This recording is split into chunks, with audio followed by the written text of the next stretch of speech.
Greetings and salutations, and welcome to Flintlocks and Fireballs, where a handful of mad actors will attempt to survive the treacherous waters of Dungeons and Dragons. I am apparently your very forgetful host and Dungeon Master, Jason Phelps. Despite having said this 196 times. Again, we're over the hill of when you've said something too many times. It happens. It's a thing. And I am very much does. And I am joined as ever by Robbie, straight as an arrow. Bellekom. Lies and slander. Lies. Arrows are notable for bending mid-flight. Hey. Sam, bent as a banana, which have come in a variety of shapes. Burns. EU regulations. And Ellie twisted as a corkscrew sparrow. Oh yeah. I like that I'm the most confused. If you say somebody's twisted as a corkscrew, like, what does that even mean? You don't know. Yeah. I like that mine's confusing. That's pleasing. Yes. Hi. Hello. Hello. It's been a wild few episodes. It has. It has. We're coming back to the A team now. Hello. After the little sidetrack we just had. It's a big arc. We needed a fuck around. Yeah. It happens. It's important. Now it's time for a restful break. Yay! Speaking of restful breaks, it's time for us to break continuity and twist our minds through the evanescent crack of temporality and demand future us what messages from the present. It's Future Sam here with messages from the present. I'm in a show! It's called Derailed, and it will be on at Signet Theatre in Exeter on the 25th, 26th and 27th of April. We also have some choice dates in the surrounding area on the 23rd, 24th, 30th and 31st of May. It's a triple bill of one-act plays that ranges from a kitchen sink drama, through a surrealist mystery, through to a broad farce. You'll probably be able to tell I wrote that one. Tickets for all of our shows are on sale now, and the link for where to buy them will be included in the show notes. In the meantime, please just follow us on Facebook, Twitter, and Instagram. You'll doubtless be seeing the links come up there an awful lot over the next couple of weeks. That's all from me. I hope at least some of you can make it. And back to you, past or future Jason. So I'm pretty sure that, we've actually had the Patreon frozen for 2 years or something at this point. Something like that, yeah. So these days, the messages from the present are just really whatever I put in. Or sometimes me lately. Yeah. Because sometimes I have a shop now, you can buy artwork there. EllieSparrowArt.com. EllieSparrowArt.etsy.com? Is that how the links go on Etsy? And search Ellie Sparrow Art. Yes. Yeah, there we go. Or go on my social medias and look at the links. Yes. And there'll be some art for you. I'm such a good salesman. Did you even hear that? They have eyes. This episode is brought to you by EllieSparrowArt.etsy.com. Yes. We think. Sales. Yeah, I mean, last time, last messages from the present was me just, paraphrasing Fucking this on. of Wombles. Really? Amazing. I think we'd asked what a Womble was. Yes. We might have done. Yeah. Yeah, that sounds like Because our something we do. non-UK-based stowaways like weren't us. quite sure, which is fair. I mean, yeah, valid. It is.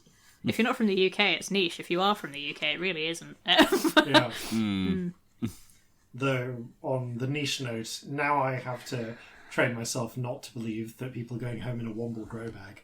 Because that is a very niche reference. Anyway. We have a couple of listeners who will get that. Yes. Definitely. Hi, both of you. Yeah. By a couple, I mean possibly literally two, Possibly actually. literally two.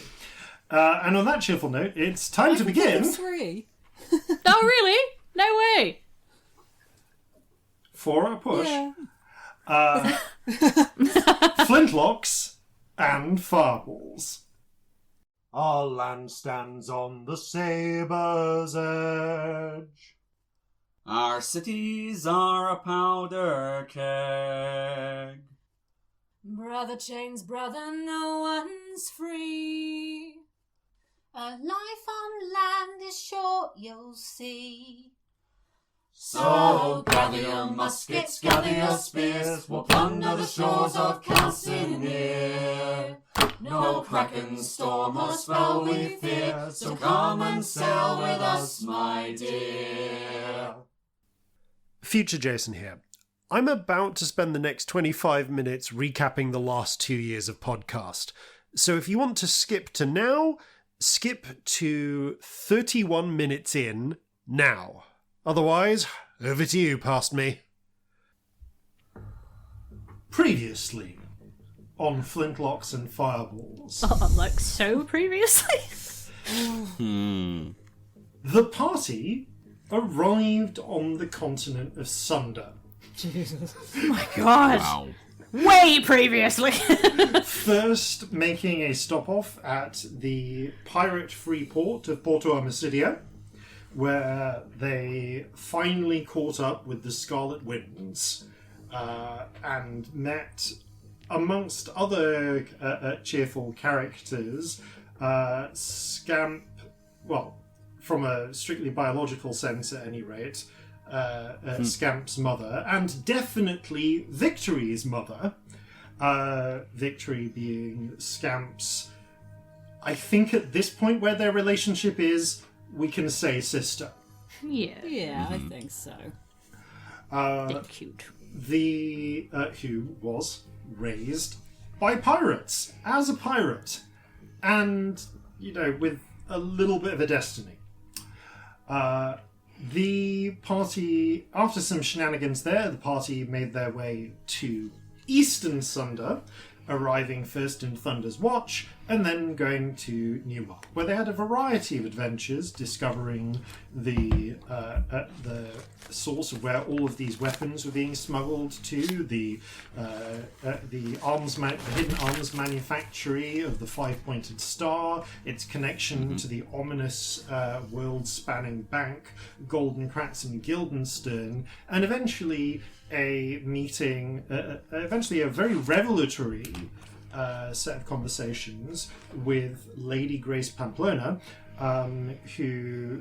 wherein they discovered that she was, in effect, one half of Golden Kratz and Guildenstern, and the other half was Lady Nivara Rothnal, Celestia's mother. That was a hell of a day, wasn't it? Yeah. It was a hell of a day. Oh! Yeah, it's also been 2 years since we did a lot of this plot, so we'll get 3 years since some of this plot. So we're doing a bit. So I feel like the recap here is a bit justified. Yeah. After their earlier experience with revolutions in Sul, which ended up in a constitutional monarchy with moderate parties in power. And sparking off an invasion of the Underdark. To find out how that went, please check out the previous 2 episodes. The party found themselves wound up in another revolution that was going on. This time, an independence movement sparked off by the 13 Sundran colonies. There's actually a few more, but they're further out and weren't involved, of Orsyria. The party got very involved with all of this in quite a long, extensive arc. I've never once been involved in anything. I don't know what you're talking about. Notably, including a number of incidents, like the time they were nearly all captured and put in the mage cage, except for the fact that Geoffrey used up the one wish that he'd somehow gained possession of, that had to teleport to just get them, bring them to a completely different continent. Good thing Scamp can break the laws of magic as they're currently known in teleport. And also create a really serious ant infestation. That did happen, didn't it? I will add that to the list of things to recap on ecological disasters. Oh God, I'd forgotten about that entirely. I'm sure Every a now lot and of again- other people hadn't, though. Every now and again I will get reminded of these things, and I'll just add that to the list. Ant eco disaster. We suck. We've never done anything wrong ever. Indeed. Or the chocolate zombies incident. There's any number of things.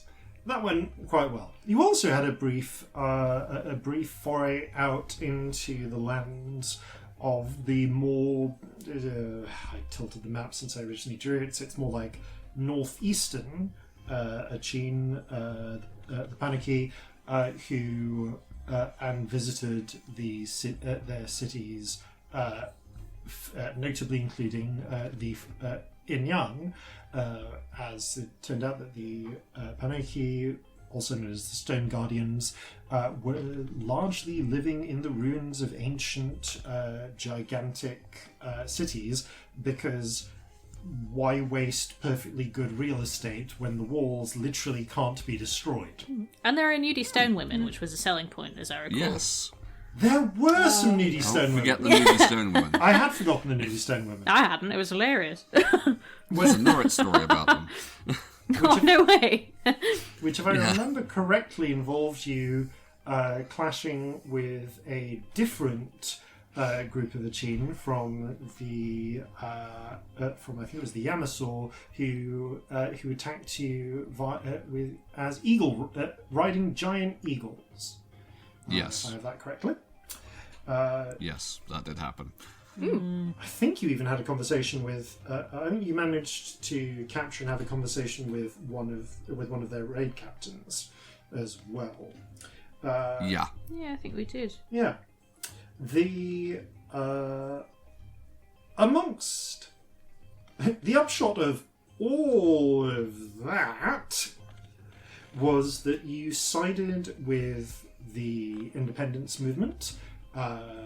The Bell founders, the not really shadowy, just like trying to avoid attention from the Australian government organisation that was trying to coordinate a liberty movement across all of the colonies, and successfully fought through the siege of Newmark, resisting Syria's attempt to crush this revolution before it could get started.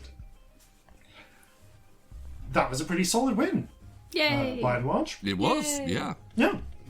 And then, That'll be a rough one. it was not a costless win by any means, but honestly, Yeah. frankly, I'm astonished by the number of minor NPCs you managed to save during that. God. For one terrible moment, we saw Alton Apple Blossom had left us, and then that was just going to be... we'd have to end the campaign, mate. Like, I just... Yeah. At that point, the world can't be saved. Yeah. Like, Now, we are in the darkest timeline if he dies. We've all got to grow goatees, like it's over. currently, General Alton Apple Blossom. Oh my God, love that for him. Yep. Of the rebel forces. We'll come back to honestly almost all of this. On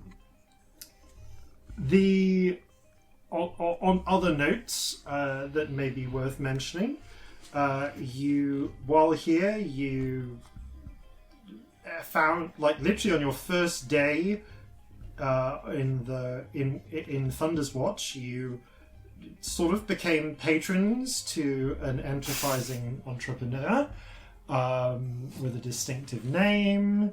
You, your wife and Corzin's wife and child are here. Yep. Yep. Along with a number of tieflings. Clara, Clara off the Baby hag. Yeah, pretty much like 7, maybe at this point 8-year-old hag has joined you as well, having travelled, having used the power of stolen from Grandmother Fingersnap's Grim to travel through the Dreamfold. To cross from Haldanos all the way to Sunder, literally through dreams, and also bringing her companion and effectively, in a sense, in the Scamp sense, beard, Suk Saran, an actress who has for some time been playing the role of Mistress Clara. In order to disguise the fact that the actual all of the various deeds are being done by an 8-year-old. Yeah.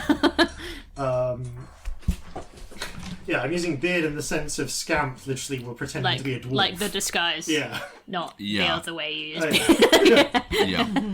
The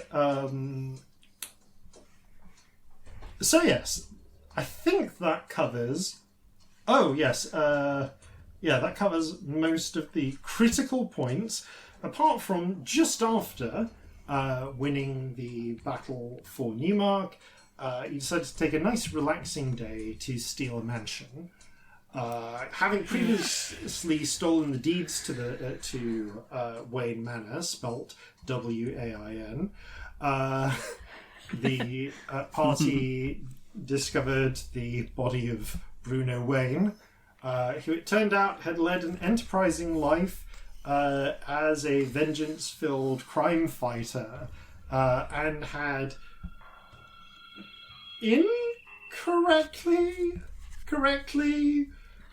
dubiously identified the party as being at the heart of a criminal conspiracy to unify the criminal underground of New York, which they did.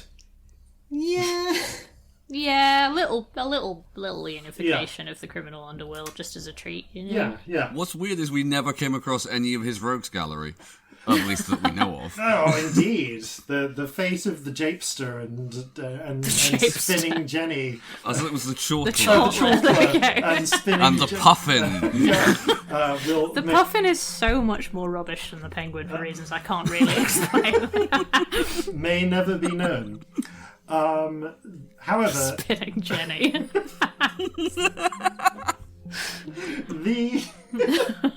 However, while attempting to magically steal the mansion, in a very first attempt trying the spell approach, the party accidentally severed their connection to Calcinea and became trapped in a wild and wonderful series of hidden worlds. Whoopsie daisies. With passageways carved between them by this magical accident. After a whole lot of shenanigans, they managed to get retrieving the 5 totems needed to restore Wayne Manor and fix that. They pretty much locked upon the location of the Kotzal, the ship of the obsidian ship floating in a sea of fire, that kind of Celestia, and also through weird hallucination magic, the Scamp had perceived all way earlier in the campaign at different points. Yeah, I scried on it at some point, didn't I? No, I think, you did scry on it at some point. You also kind of ended up there during that weird set of visions you got during the week when you were just full on replaced. Oh yeah. Huh. Yep. Yeah, that'll be the one. Yeah. So, and upon doing so, you found the fragment of Kotzol, the Goat Lord, calling itself Era, who had essentially hollowed out a whole bunch of Achene and turned them to use them as puppets for demons, who really would have been way more of a problem were it not for the fact that you then proceeded to challenge him. Well, sort of challenge him / sort of escape his attempt to force victory into onto his demonic throne, and then actively just possess and replace her. An altercation that revealed the truth revealed a great deal of the missing pieces of Victory and Scamp's past, and a confrontation which also cost Victory her left eye, but gained her Era's powers after managing to defeat and subdue him. And because of the way the binding worked on all of those bodies that the demons are currently now have, kind of got her the ship and its demonic crew. So that happened. This is fine. Yeah, there's now a bunch of goat demons manning a ship of black glass. Yeah. That's certainly a thing. Yep, you sailed that for 3 days to another one for the fleet. Yep, past a curtain of fire, and through a secret, long-lost, gigantic settlement, and out, as it turned out, next to the Cirrus Citadel.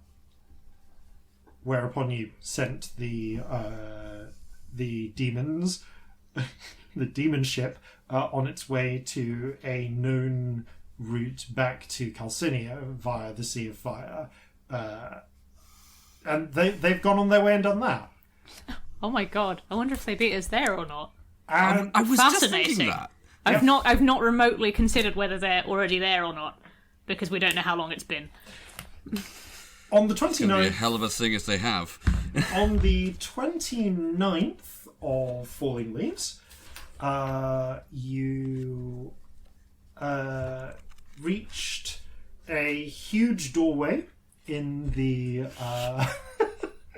you reached a huge doorway in the side of the mountain, discovered it was a fake, and then found the real entrance next to it to the Cirrus Citadel, whereupon you said, "Hey, we're just going to be a couple more days investigating this other thing," I hate us. and then vanished. We didn't know. And vanished into a. Let me just check. 30 episode arc. Yep. Yeah, 30 yeah. episodes. Thereabouts. Yep, here we go. 168 to 196. 28 episode arc. Wow. Actually, no, 26. Let's discount. We need to, because 2 of those episodes were the B team. This is true. Yes.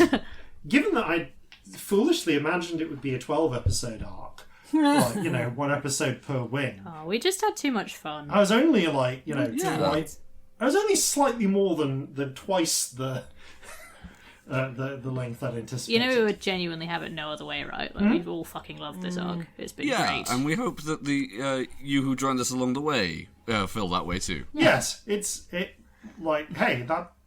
that was a year. That was a year. Yeah. So, moving finally to the end, towards the end of this mammoth recap, I'm going to put a future Jason timestamp for when the recap finishes. That's really smart self-care. Because this is a really this is a really, really long recap because I'm doing It's the also same. a really good We jumping also on need point. it, so As to the stowaways, probably. It's been a year for them too. Yeah. Yeah. You went into the Sirius Citadel and had a number of adventures. Essentially, a little tour de force of the 12 sorcerers prior. You discovered and learned many things about yourself, the world, the nature of sorcerers. That Scamp confirmed that Scamp and Victory are not one of the original 12, and are in fact new. Brand new. Yay, But we're special. This is fine. with some ominous implications for what might happen after they die. And at the heart of the Citadel,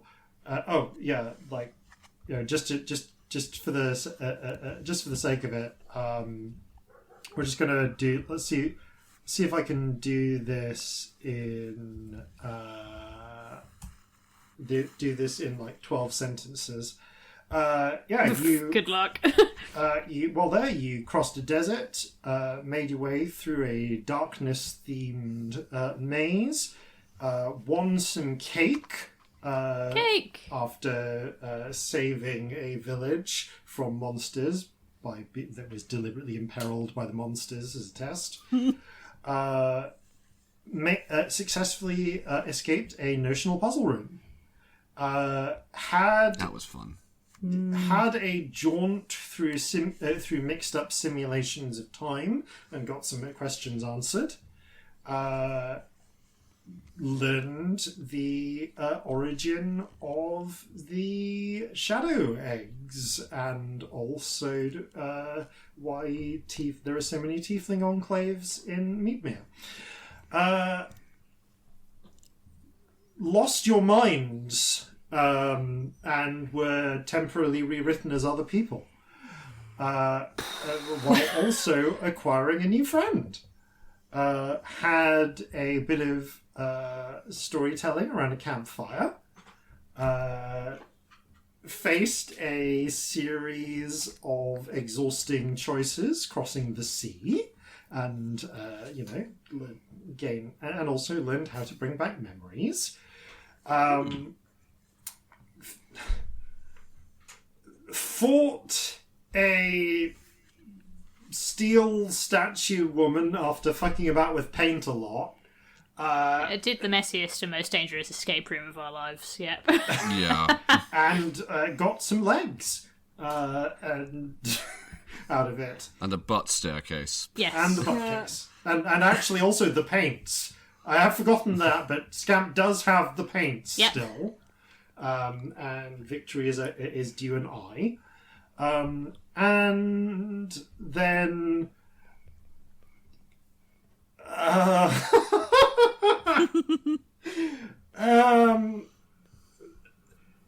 found out... I guess... 4 or 5 century-old implementation of neoliberalism by an ancient vampire crafts dwarf cut off his hired brain functions and proceeded to stop a 28 days later vampire apocalypse. No regrets. Yeah. And then finally got to the Chewy Centre of the Sirius Citadel, crossed space, and got some answers from the giant's mouth. And also Scammed Victory now have wings there, which they are welcome to hop back anytime they can, and learn how to shape, and also get some, magic training from an ancient immortal sorcerer giant. Fun. Not much then. Yeah. And Yeah, that was all in 3 days, right? Yeah, it's chill. That's Yeah. definitely not been long. It's fine. yeah, that's fine. 24 hours tops. Yeah, definitely. Like, there's no points at which your continuity of time just went. Oh, there's no points at which we were mind controlled for an unknown amount of time, is there? Or went through strange time zone, like. Yeah. I mean, you did.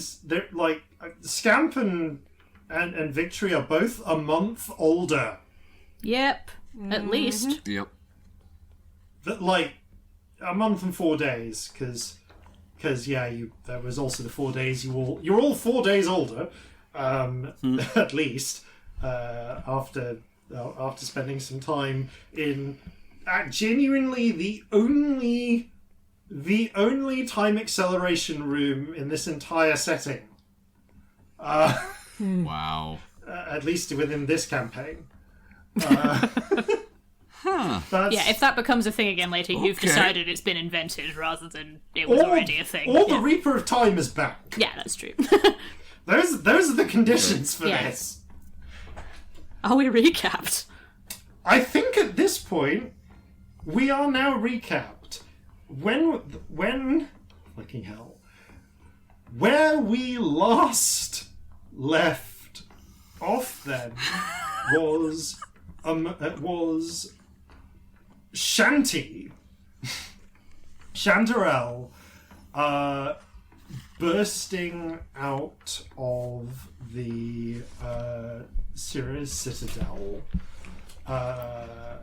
spreading her arms in the light of sun, breathing in the chill, real mountain air for quite possibly the first time. Explicitly, the air of Calcinea for the first time in her life. Shanty saying, "I'm free." Fuck yeah, you are. Yeah, you are. Feels good, doesn't it? She just sort of like looks around this half-orc woman, black hair still kind of like grey skin, black hair still done up and effectively like done back up in a ponytail similar to the Chanterelle style form she was in when you first met her, but also wearing the robes of a magistrate from the City of Law. Well, an She's a administrator. whole vibe. I Not just love magistrate. her. And just taking a moment to breathe. It feels... Honestly, it's freezing! Fucking hell! It is really cold. What have I got that you can wear? No, it's all right. I got more stuff. Just Okay. some bundles on, some a cloak around it. It's all right. This, I've got to say, these robes are really made for fashion rather than I'm just gonna take these off and put on my some of that travel wear we got earlier. I do, yeah. Oh, wow. Okay. Yeah. Oh, climate control in that place. Ooh. I really hadn't considered that you might not have been cold before. I remember being cold, but not a different. I remember being on a mountain climbing expedition. Yeah. As real as that was, and that was fucking cold. But yeah, just I don't know. What's the word? Yeah, controlling the climate's not a thing that most people out here can do. I have a question. Did they have the same... Obviously, it was... You were in a sort of mind chamber, but did they have the same implied geography? Because, welcome to Sunder, but I don't know if that's a thing. Because, the Shaper of Will obviously would have been from Calcinea at some point, but I don't know if she would have changed it. Frowns from her as if trying to remember. You said it was 1798, right? Yes. That's right. And not I have to know. 2023. Okay. Fuck me, we were far ahead, weren't we? Yeah. That's a made-up time. I don't like Or it. 1097. No, that's a long time ago, darling. Okay. Sorry, I remember being in a bunch of different times. That's fair. As Yeah. well. Ask all the questions you need to ask. That's And, absolutely like, fine. I mean, I guess, like, you know, I was once in a ship that went underwater the whole time and we couldn't leave it. How would that work? Were we all just Well, that's suffocating that cool. whole time? No, it had air on the inside. Ah, That's What happened when the air interesting. ran out? Well, actually, that did happen, which, Oh, now I shit. think about it, was probably part of what she was testing for. Yeah, bulkheads. You build in these sort of walls to stop the water getting in you. Right. That was attempt 3. I can remember the previous 2 attempts. Oh dear. I don't She like shakes her that. head for a moment. That's a bit fucking nuts. Yeah, anyway, but yeah, like, okay, so is Alisont a place? Yes, it Okay. is. Yeah, We've actually been been there. And that's in Sul. Yes. And there's a, okay, and is there a place called Crosswater? There is. Yes. We've got Yes. friends Been there, there as well. actually. Okay. Is there a place called Cryptlandia? Roll a history check. okay. Natural 20. There is not 21. a place called Cryptlandia. No. No. I did not do well in school, but I still don't think so. 15. Not that I've ever heard of. Although we were all trying to... Although, from what I remember, that was one where we were all trying to carve out a colony on... Is there a place called Fairnon? Yes. So maybe that one was made up. My Okay. cat's from Fennel. Oh, I can get my cat back soon. We should immediately message some people. Yes. Yeah. There is a lot of questions that you're going to have. We have one now, which is, how long has it been? Victory I don't know, goes like, We're gonna find out. search me. All right, who am I messaging, folks? Molly? Molly. Molly. Yeah, you all say Molly. Victory says, my mum! Molly, then your mum. Corzin, she's your wife. I'd quite like you to be responsible for this, so that she has your balls, not mine. Right, gotcha. So what do you want me to say to her? Sorry. Sorry, Molly. Sorry. There we go. Yes, don't know how long it's been, but we're out. Yeah, I've not started, by the way. Yeah. Yeah. Okay. Okay, But we're out. Yeah, Celestia gets the song notebook out and just writes this down. yeah. We'll be... actually, no, making our way home immediately. How much time has passed? Where are you as well would be good to know. Yeah, where are you? Yeah. How much time? Where are you? Okay, that's the basics. Would you like to tell your wife you love her in this ending? Yes. I love you very much. I'm going to see you very soon.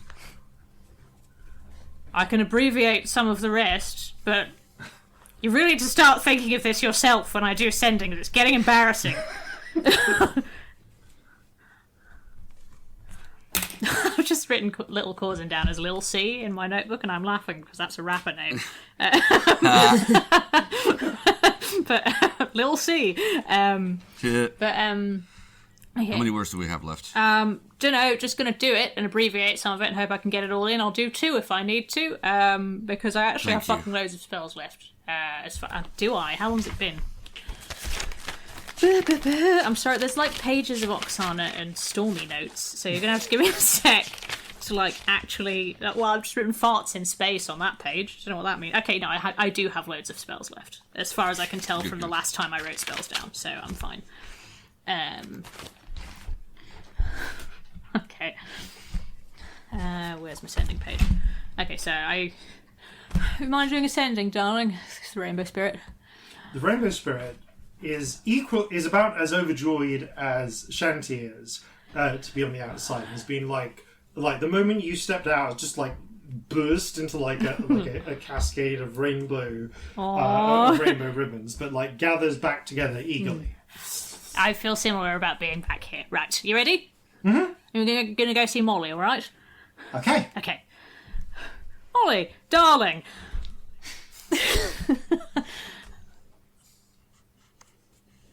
Sorry. Don't know how long, but back now. Coming home immediately. How long has it been? Where are you? Corzin loves you both. A few moments later, I brace myself, like expecting a storm. And the Rainbow Spirit returns, bearing a message. I am going to ring your... You see Celestia like almost like cover her ears for a second. Whew, okay.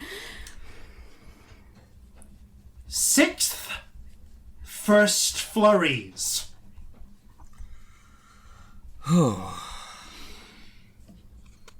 I'm glad you're alive.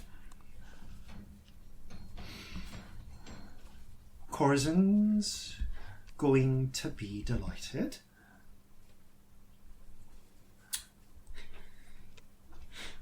Okay.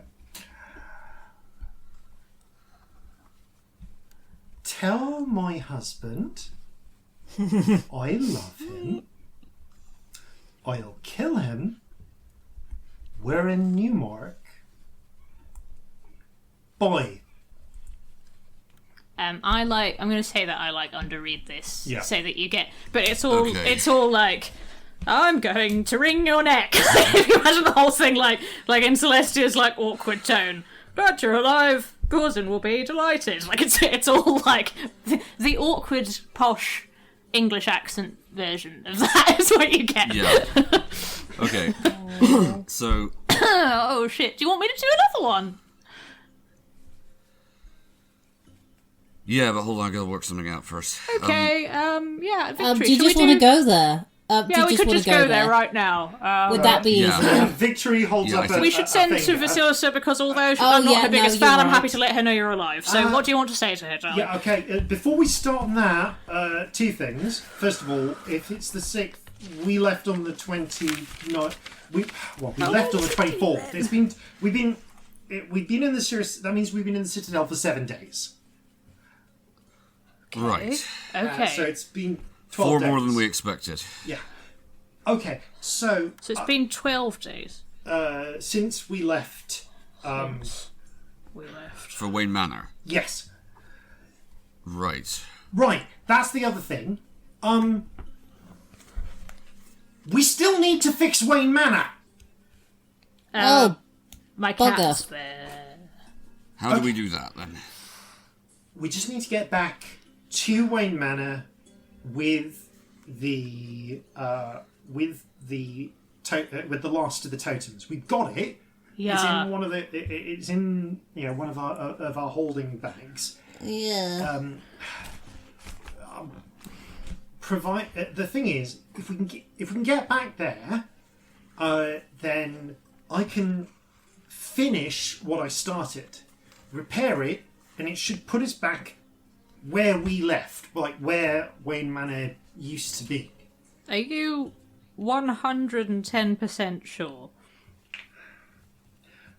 I'm about as sure as I can get, given that I'm working on instinct. Good enough for me. You thought it'd go really well the first time we went to Wayne Manor, and I'm not trying to be a dick, but you did. Yeah, alright. Let me put it another way. I really want my cat back, though, so, maybe I'm willing to take the risk. Yeah, we've also left your Scamp, cat can you there. get us there? We left your cat there, and also, there's all... I'm pretty sure that fixing Wayne Manor will also seal up, all of those, weird paths that we ripped between different places. Yeah, we don't want anything unexpected falling into those, do we? Yeah. You have a very strong point. Yeah, and that'll get us back. Anyway, maybe we should just do that then. Yeah. But do you want me to let your mum know you're alive? Yes, that's thank you. Yeah. What would you like me to say to her?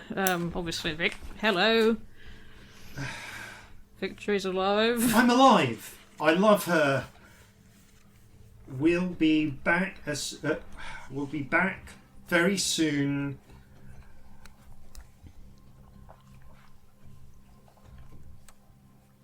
I've been injured, but I'll be okay.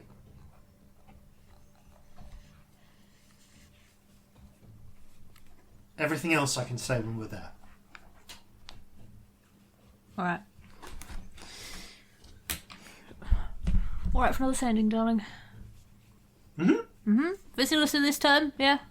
Yeah. Okay. Excellent. Okay. The spirit.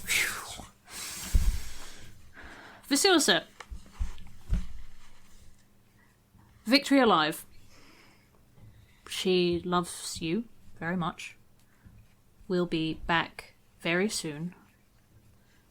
She's been injured, but will be okay.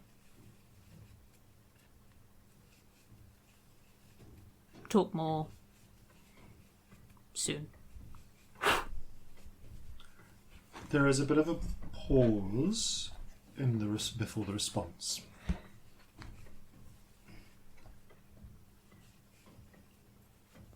Thank you. Please tell Victory I love her very much.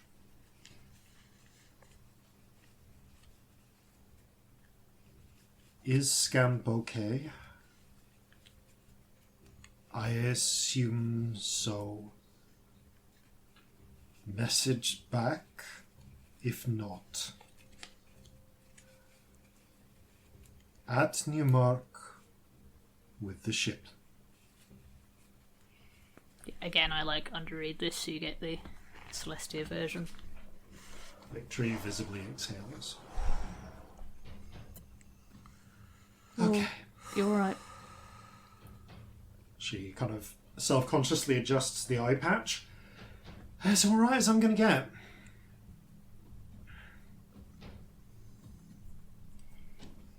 But Here if you need us. Yeah. Yeah. Thanks.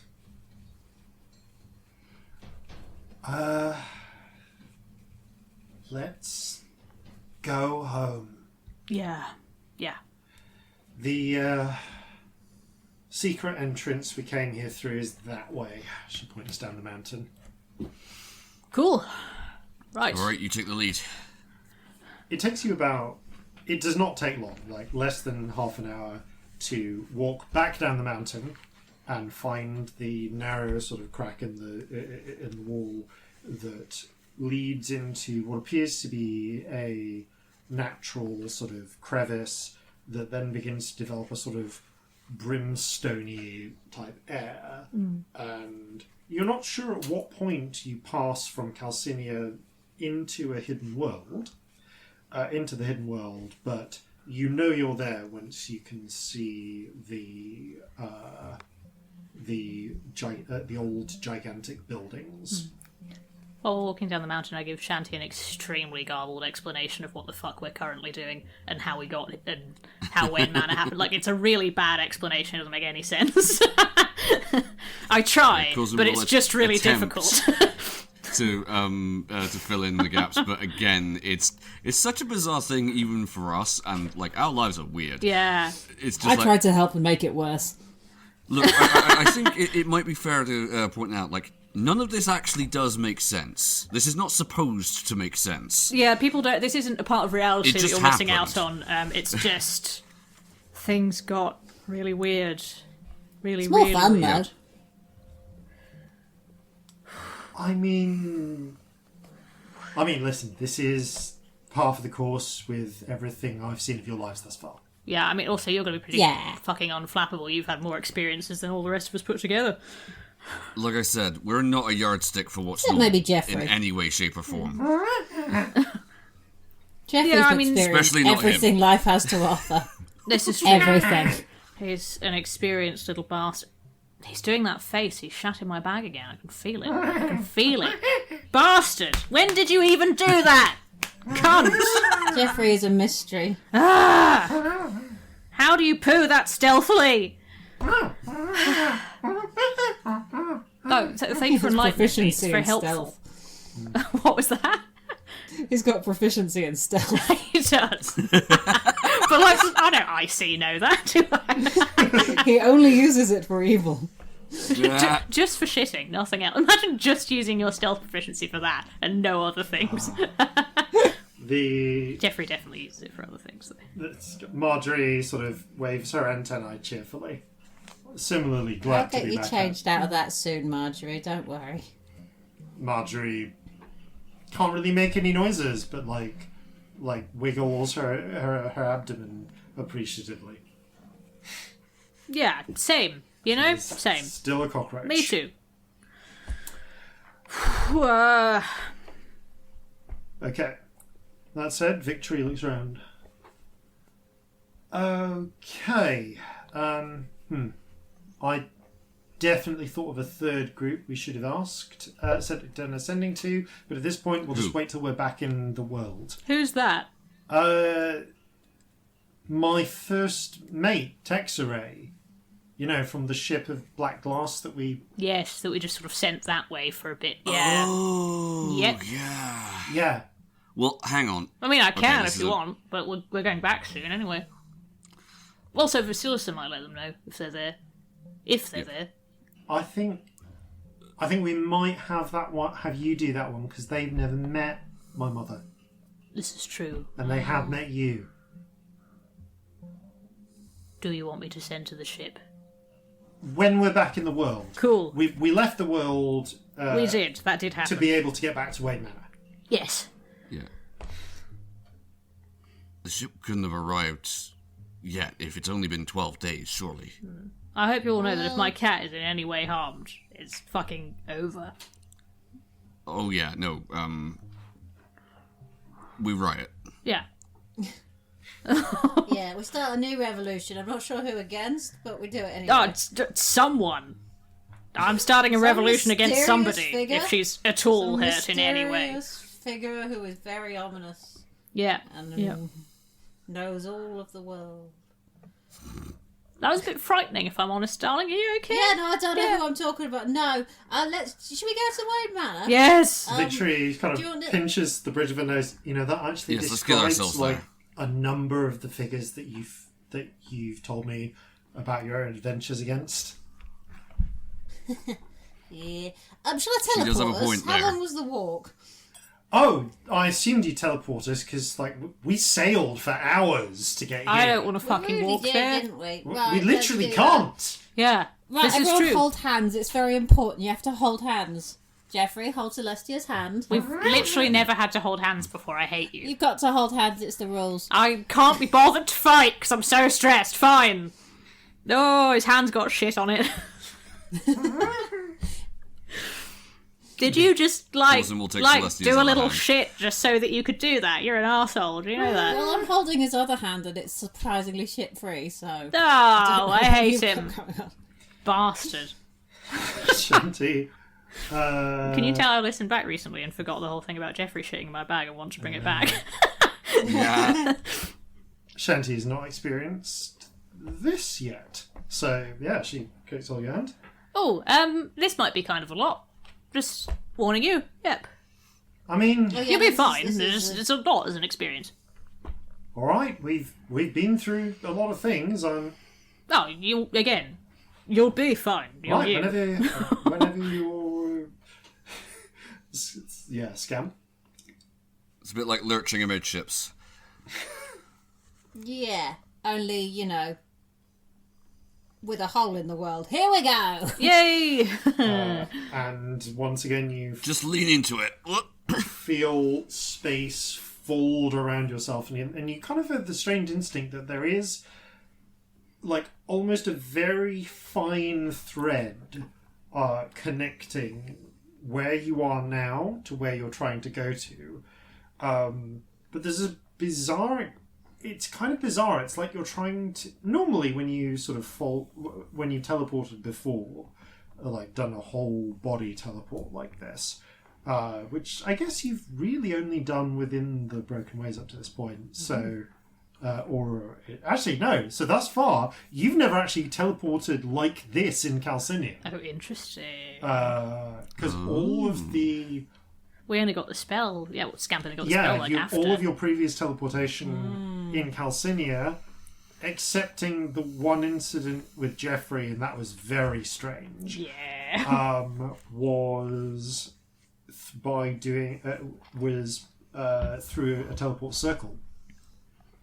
So in a sense, this feels much the same as previous teleportations you've done, and I guess remind me to tell you how this feels different when you try and teleport in Calcinea. I'm sure it'll happen soon enough.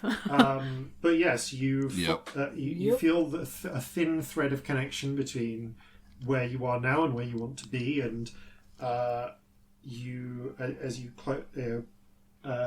grasp hands, everything rolls up around you.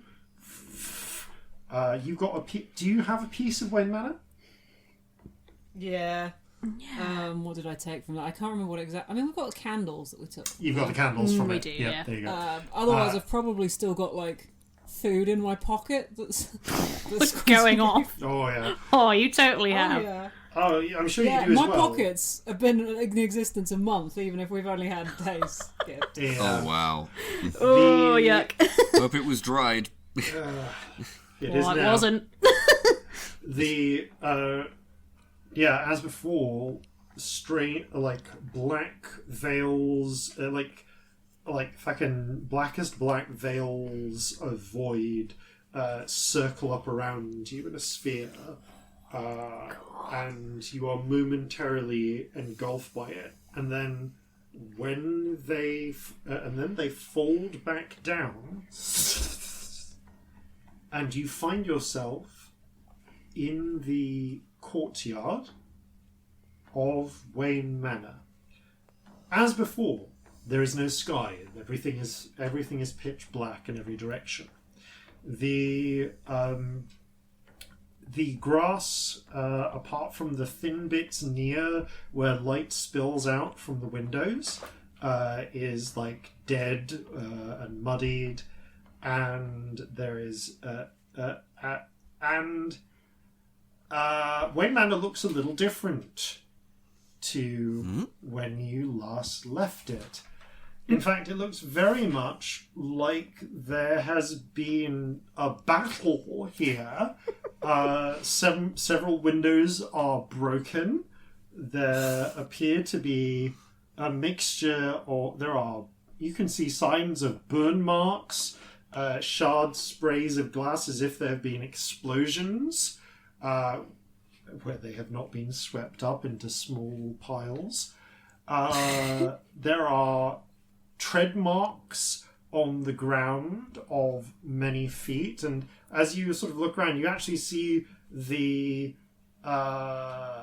no, you don't. You see scuff marks as if where bodies were lying and have been moved. What the bloody hell happened here? Oh no. Out of What character has for a Squinty second. done with them? Out of character for a sec. Sam, do you have locate object as a spell? Because I feel like Yes, I Celestia do. would remember, but you do. Celestia immediately looks like a panicked parent. Corzin, do you have the Right, spell where yep. you can find a creature, perchance? Yep, absolutely. And it would One only sec. work if it was an alive creature, right? Yes. Otherwise it would be find a thing, wouldn't it? Yes. Could you just do that, like, right now, so that I don't keel over? Yeah. Corzin will cast Locate Creature. If there is a creature that I am familiar with within 1,000 feet of me, I know if it's moving and what its location is. Excellent. And what the direction of movement is. I assume you're targeting Stormy? Yes. Okay.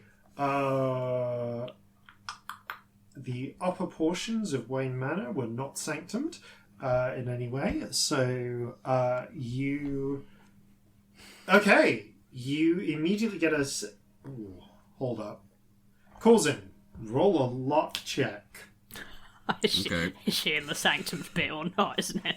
Because I remember there are 2 points in Wayne Manor that are very 12. carefully sanctumed.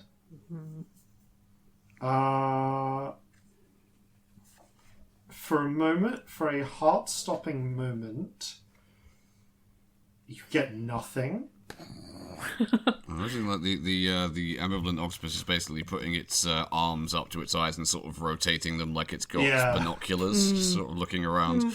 Yeah. You look over at the ambivalent octopus. It shrugs, Don't you be giving me Nothing? that.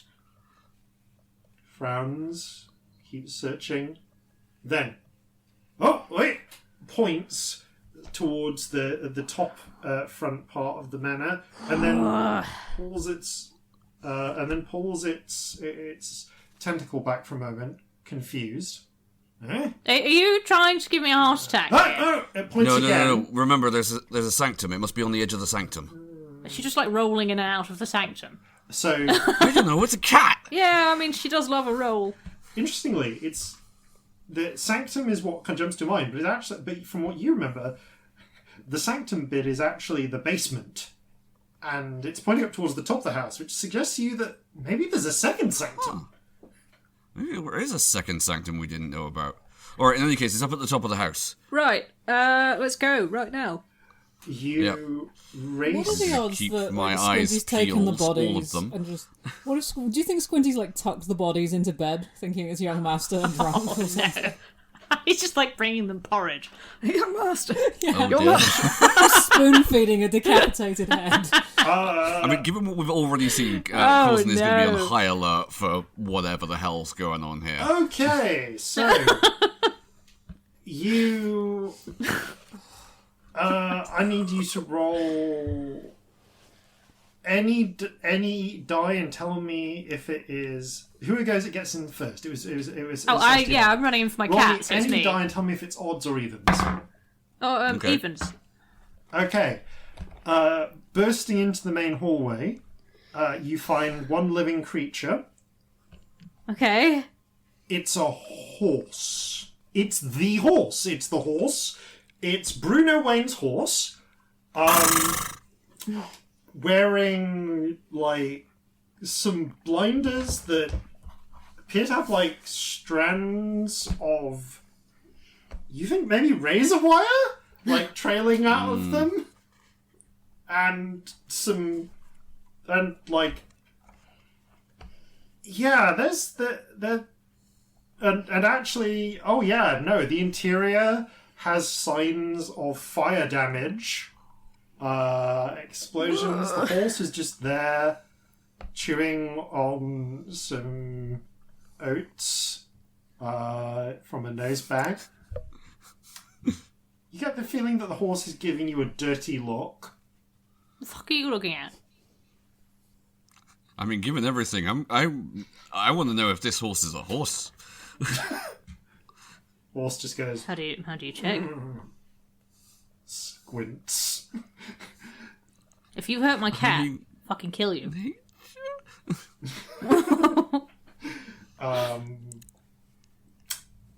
You race up the stairs. You find a second living creature. Yep. Oh shit, Steve. My chicken. Picking. Yep, there's that chicken that you brought here and left here. We were trying to see if it had a sense of self, as I recall. Yeah, it's just pecking at some scattered oats. Are you alright, chicken? And an eyeball. It's not a human eyeball. Is it a cat eyeball? Because It's I'll not a cat cry. eyeball. Okay, cool. Where did that come from? Not a cat, so I don't care. Where the fuck is she? You start pulling open doors. Okay, so tucked into the master bed is a blasted and scarred corpse of some sort of huge, huge humanoid demon figure.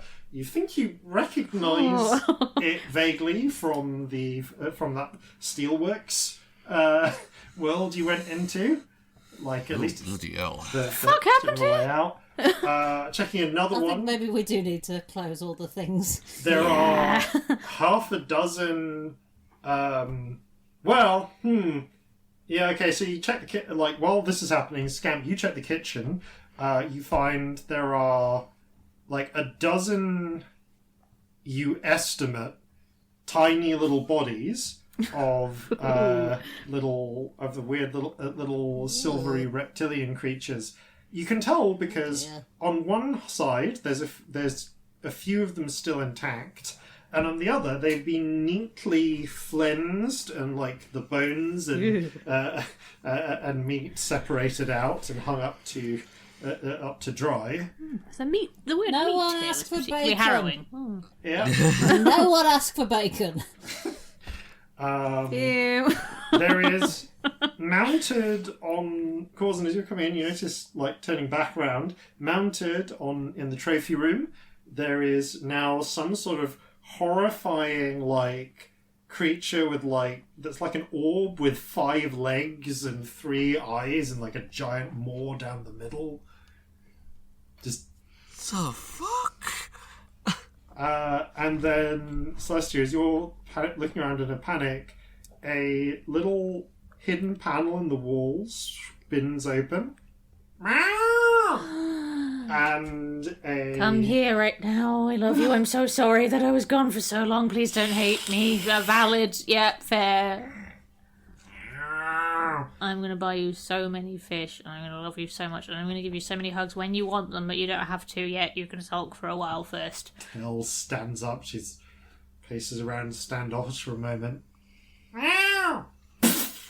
You're it, young master! Oh, fuck! And Squintworth appears with a bowl filled with slightly silvery tinted meat that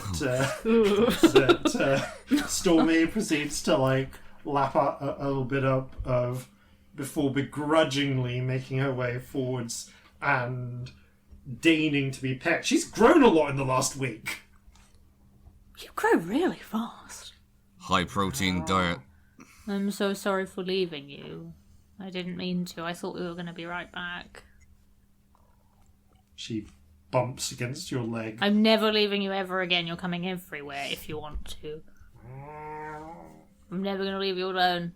She bumps your leg again, meaningfully. What do you want? She rolls onto her back. You don't want belly scritches. You're lying. I'm going to scritch your head, though. You don't fall for the trap. Instead, scratch your head. Ellie in real life has had a cat before. Oh, yeah. This is always a trap. And They're like, oh, stroke me, look how soft it is. it takes a couple of minutes, but she sort of calms down. So, I love you so much, and I have missed you more than anything else I've ever missed. And I'm going to love you forever and give you so many cuddles and all the fish. So many fish. You don't even understand how many fish you're about to get. fish, young master! Oh, fuck! Yeah, okay, so this time, Squinty just turns up with, like, a bunch of like, what appears to be sharp sticks. like sharp metal stakes. Because it can't be fish, obviously. That'd be What are we weird. supposed to do with those? Catching fish, young master! Oh, no, I see the right. logic. Yep, fair. That's- Two slight problems with that. One, there doesn't appear to be any bodies of water around here available. And two, no, let's just stick with the first one for a while. That's big enough for two. Yes, young master. Big enough for two. Oh, no. Sure. I'm so glad you're okay. And seemingly nobody starved. Seemingly not. I mean, you've grown so much. You must have eaten all the things. How did the horse get up into the living room, though? That is an excellent question. Yeah. Is it? Is that the question? Have you seen all the bodies and the fire damage? And we're worried about why there's a horse in the living room? And actually, now that you look at Feel it, that two of those things are connected, Scamp. as you go to as you kind of look around, you see the upstairs bathroom has a giant hole where the window was, and you can now see posed on several of these stakes and snipped in places like a topiary. Is one of those horrifying mutant orchard plants from just before the City of Golden Law. What happened here? This is a bit insane. Yeah. So I didn't give a shit a minute door ago. to somewhere awful open. Yeah, Victory. Yeah, I'm going to put that last totem in place. Will now. that, stop Yeah. this happening? I'm pretty sure it will. See, the totems are going to stabilise the exterior of this place, and in a sense they're going to block off and seal up the tears that we made, which means that, well, for one thing, that's going to split all these places up again. They're not going to be connected through our house, which is nice. That's something. It's a start. It's also going to separate... again, going off instinct here, it's going to separate them as well. So, the trick you've just pulled, Scamp, where we teleported here, she glances out, and you can just see Shanti is still outside, just like slightly blinking and rocking back and forward a bit and just taking it all in. Oops. Yeah, we're going to give her a moment. That's pretty fair, yeah. That whole trick with the teleporting, I get the feeling that's not going to work. Ha! Because we're going to be separate. Yeah, once we've You're going sealed... to be shutting off the pathways through. Yeah, so we'll only be able to get to and from here. I mean, I don't see a problem with that, personally. No. No, because, if we need to get back into the other ones, we can just teleport to that bit of Calcinea we were in before and go down into the fiery place again. We have a way back. Let's close this one off. I don't... She frowns. But that was connected to the other ones through this. Oh, is it only if we open can't to- get back, so is we're it gonna really shut such a all of problem? them off from each other? No, it really isn't, but it's just it's just good to know. It is good to know. Yeah, I think... So we're shutting off all the paths, not just this one. Well, all the paths that went through here. I mean, I guess the paths were open because we smashed through them with some totems, right? Is that correct? Yeah. Right, we should probably put them back how they were then. Yeah. Yeah, this place was acting as a sort of hub. If that's not there anymore, Yeah. then everything All the others is are separate again. back as it was. Doesn't feel like the best thing to leave it all. Oh, no, definitely not. Let's do it. All right. Scamp. Actually, Corzin, you help me lug this thing up to the roof. Right, here we go. I'll need your help to put it in place. And with the work of 20 minutes or so, you get everything set back up. And I lug my giant cat up through. Victory kind of stands by. We have people standing by the different pillars again, in much the same, in a way, not unlike the first time you enacted this, with the circles redrawn and everything. Oh, you are so very loud. Oh. It's just so fucking big, my darling. Huge. And as Victory kind of stands in the focal point at the on the top totem, she spreads out her hands, and you feel in a way much like the black orbs of teleport that forms around Scamp during teleportation, the two, 1, 2, 3, 4, 5, yeah. One of them goes through your hedge maze, so you can't see that. But the pathway that is a set of... actually, no, 3 of you are in different locations. So I'm going to say then, Corzin, you can see the tunnel going down into the hedge maze, below the hedge maze. Scamp, you see the steel pathway leading to the steelworks. Celestia, holding your cat, you see this pathway of bricks that previously led off towards the archive. As the black walls come up, all of those are cut off, and the whole thing begins to flash. Suddenly, then instead flashes bright silver and then white, before turning completely black again. The difference being this time, at the door, at the gateway to where Wayne Manor used to be, this remaining little steel gate, there is now a glowing white doorway. It just looks like flat white hole, a sort of flat white hole in the world. Oh, cool. That is broadly door-shaped. I want to put my head in it. I'm going to go and put my head in it. I mean, I think you're putting your head in home, so go for it. Victory steps forward as you do this, but you've already put your head through. As you poke your head through, you take a moment.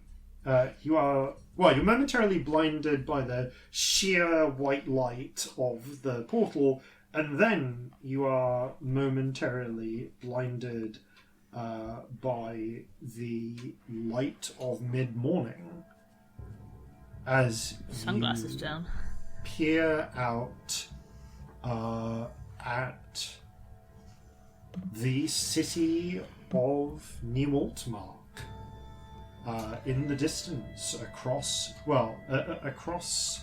the river, actually the centre of which is on the island where the river forks around it, and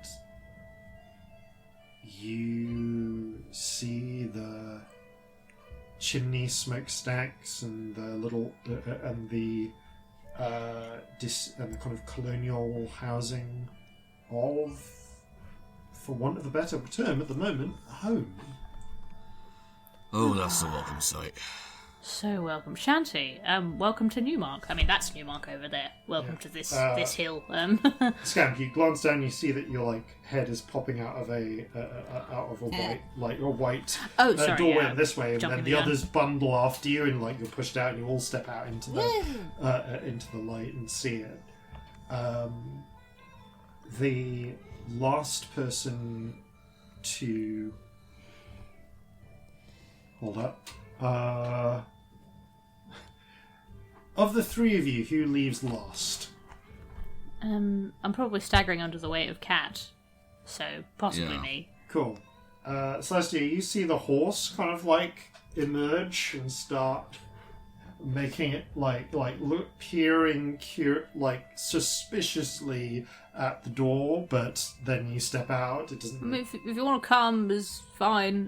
But I mean, it's just a horse, right? If it wants to come out, I don't see a problem with it. But something about the moment you offer that it's okay to come, the horse takes a step back.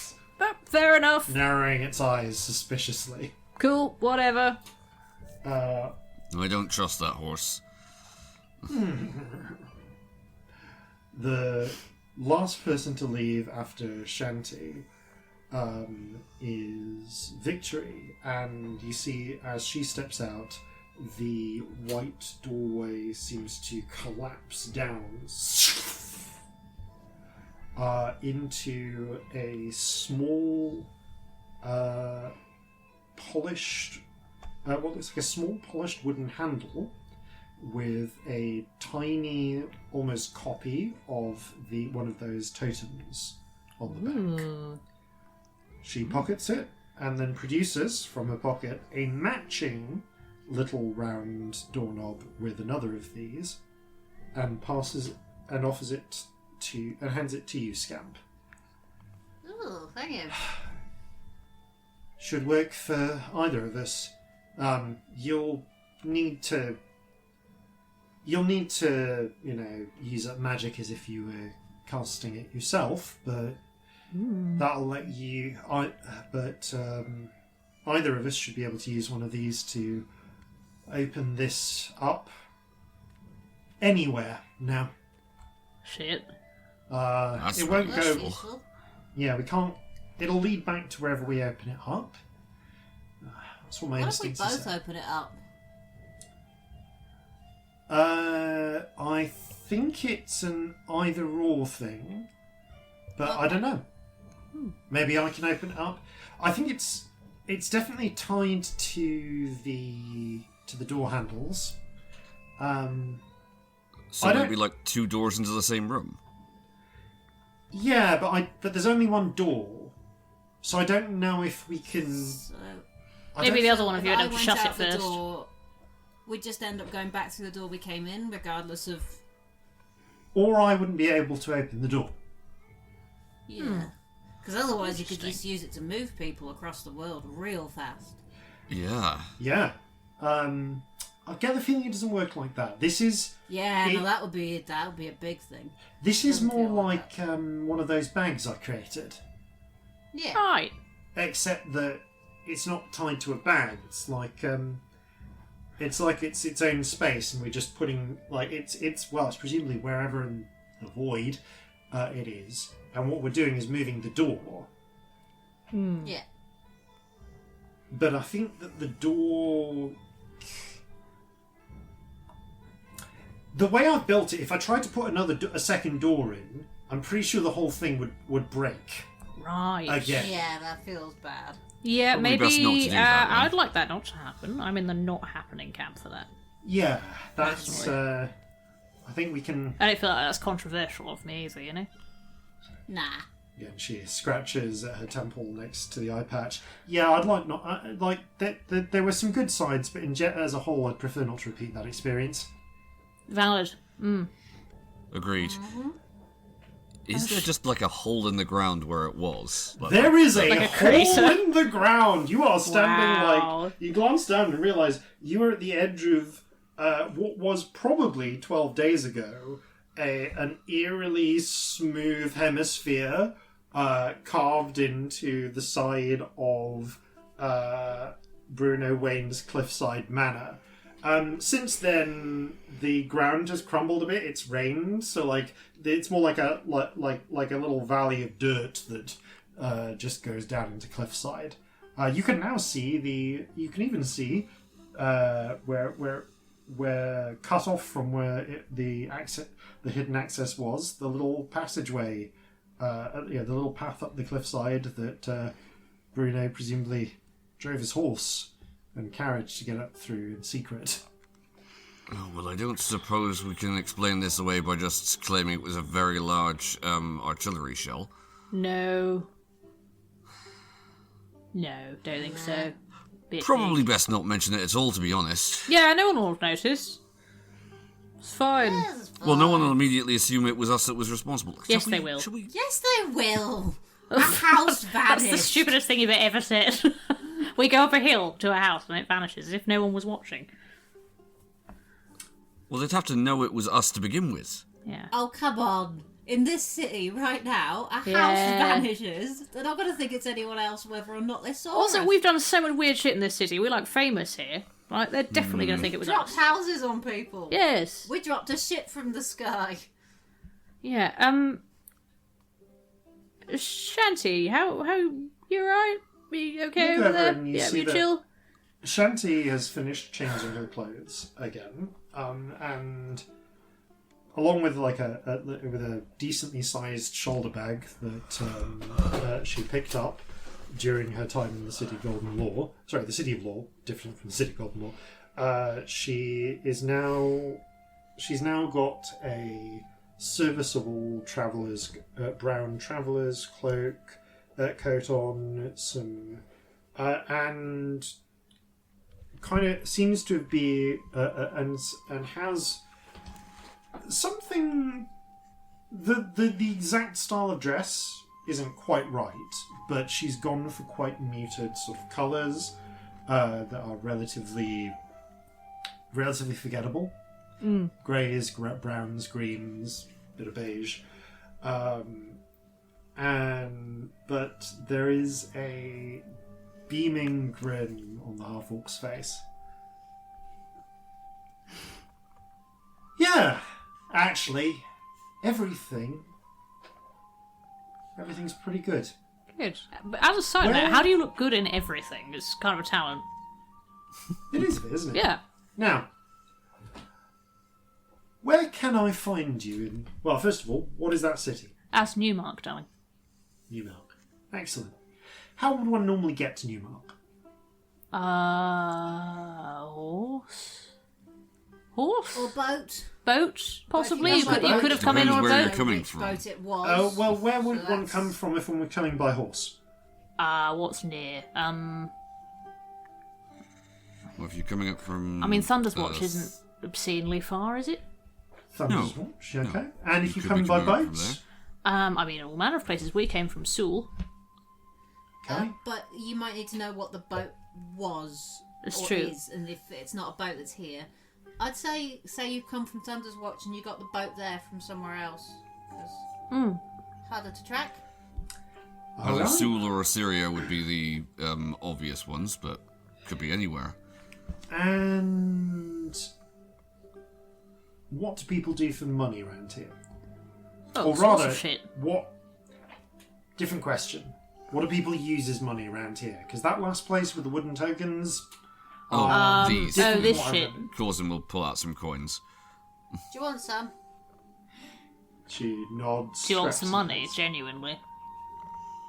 I mean, if you don't mind lending me some for a couple of days, yeah. Totally. Right. Fucking- Here's Not Can from we round give them, here. like, a breakdown of how much things cost. Yeah, you like how take- much a what pint a loaf of is, how bread much a meal costs. is, She like, asks all you a that few stuff. questions. She's like, take about 5 minutes to give a basic rundown. Yeah. I mean, yeah, how much money do you want to lend her? I mean, I'll give her like 5 goals. I feel like that's loads Yeah. in Newmark, isn't it? That's quite It's a a lot. reasonable sum. I mean, she's not going to like struggle for anything. Yeah, I'll give her 5 gold. It's a decent amount of spending money. She takes that in various coinage, gives a nod. I'm assuming that my money is right in my book because it's I'm been a gonna while, assume that and as we're well. just going to assume it's right. She nods. Where would you have spent it? Nowhere, It's yeah, that's the thing. Yeah. Okay. Well, with that, I have... Alright, I'd be lying if I said I've enjoyed every minute I've spent with you, because... Of course you fucking haven't. It's been insane. That's okay. Yeah, it's but for honestly, a lot of what we've been through has been horrifying. But I've enjoyed being with you most of the time. You've Glad to have had you along. been great. Enjoyed your You're- company too. You've been You- cracking. Yeah, you seem decent. You're kind of terrifying, but I get the feeling Yeah. you're. But you know, you've been good to me. With that said, I want to explore the city on my own for a bit. Yeah, you've got to Yeah. go be you for a bit. Yes, Where please. can I find you?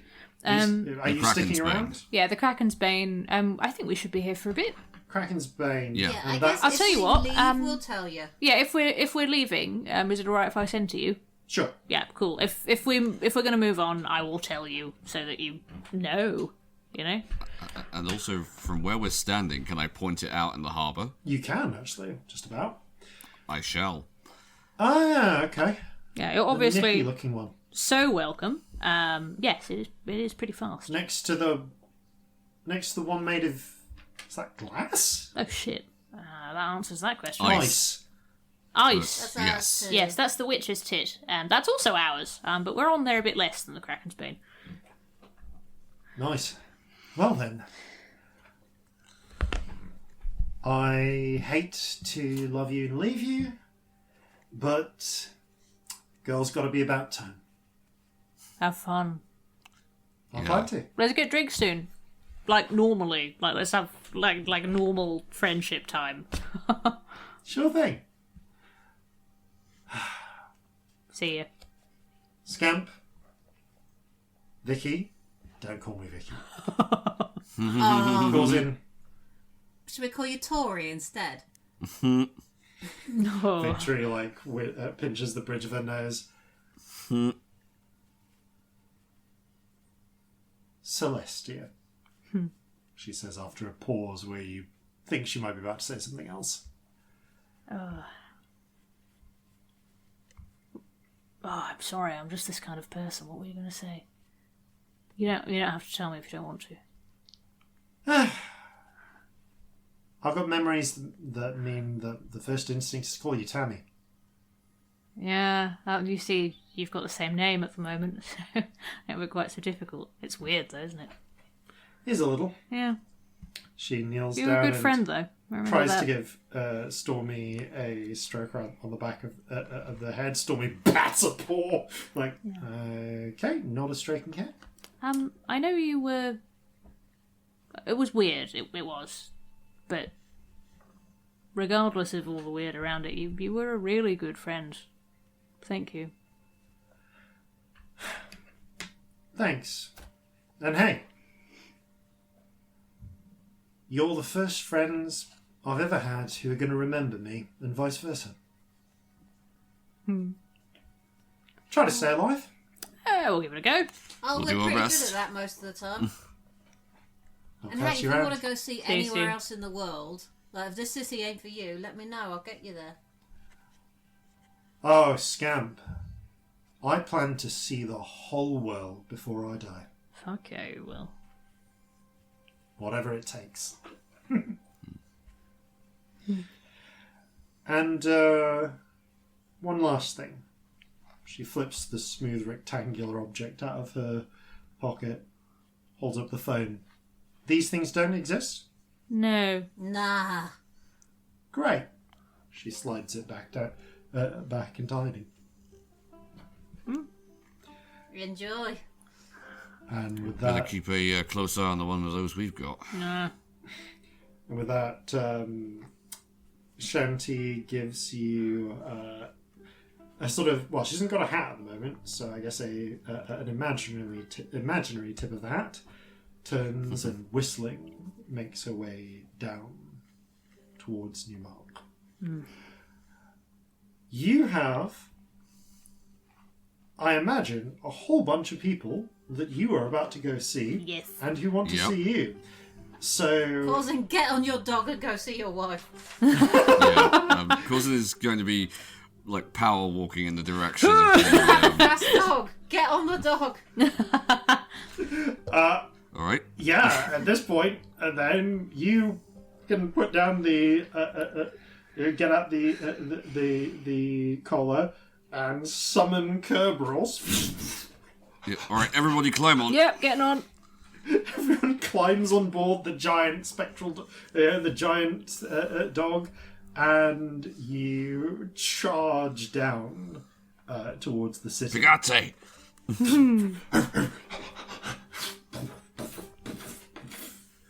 And we are going to pick up with your entry to the city and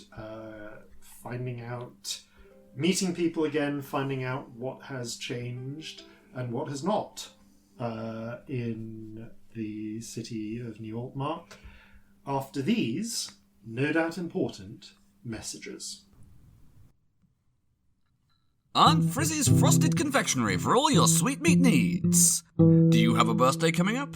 Is it somebody's anniversary? Or did that divorce finally come through? Why not celebrate with a customized confection of your choice? Special offer on reunion packages this week only. No cake too big, no muffin too small. Aunt Frizzy's Frosted Confectionery. For when you need to say something, say it sweetly. And welcome back. Corzin, racing to Newmark on the back of your giant, literally giant dog.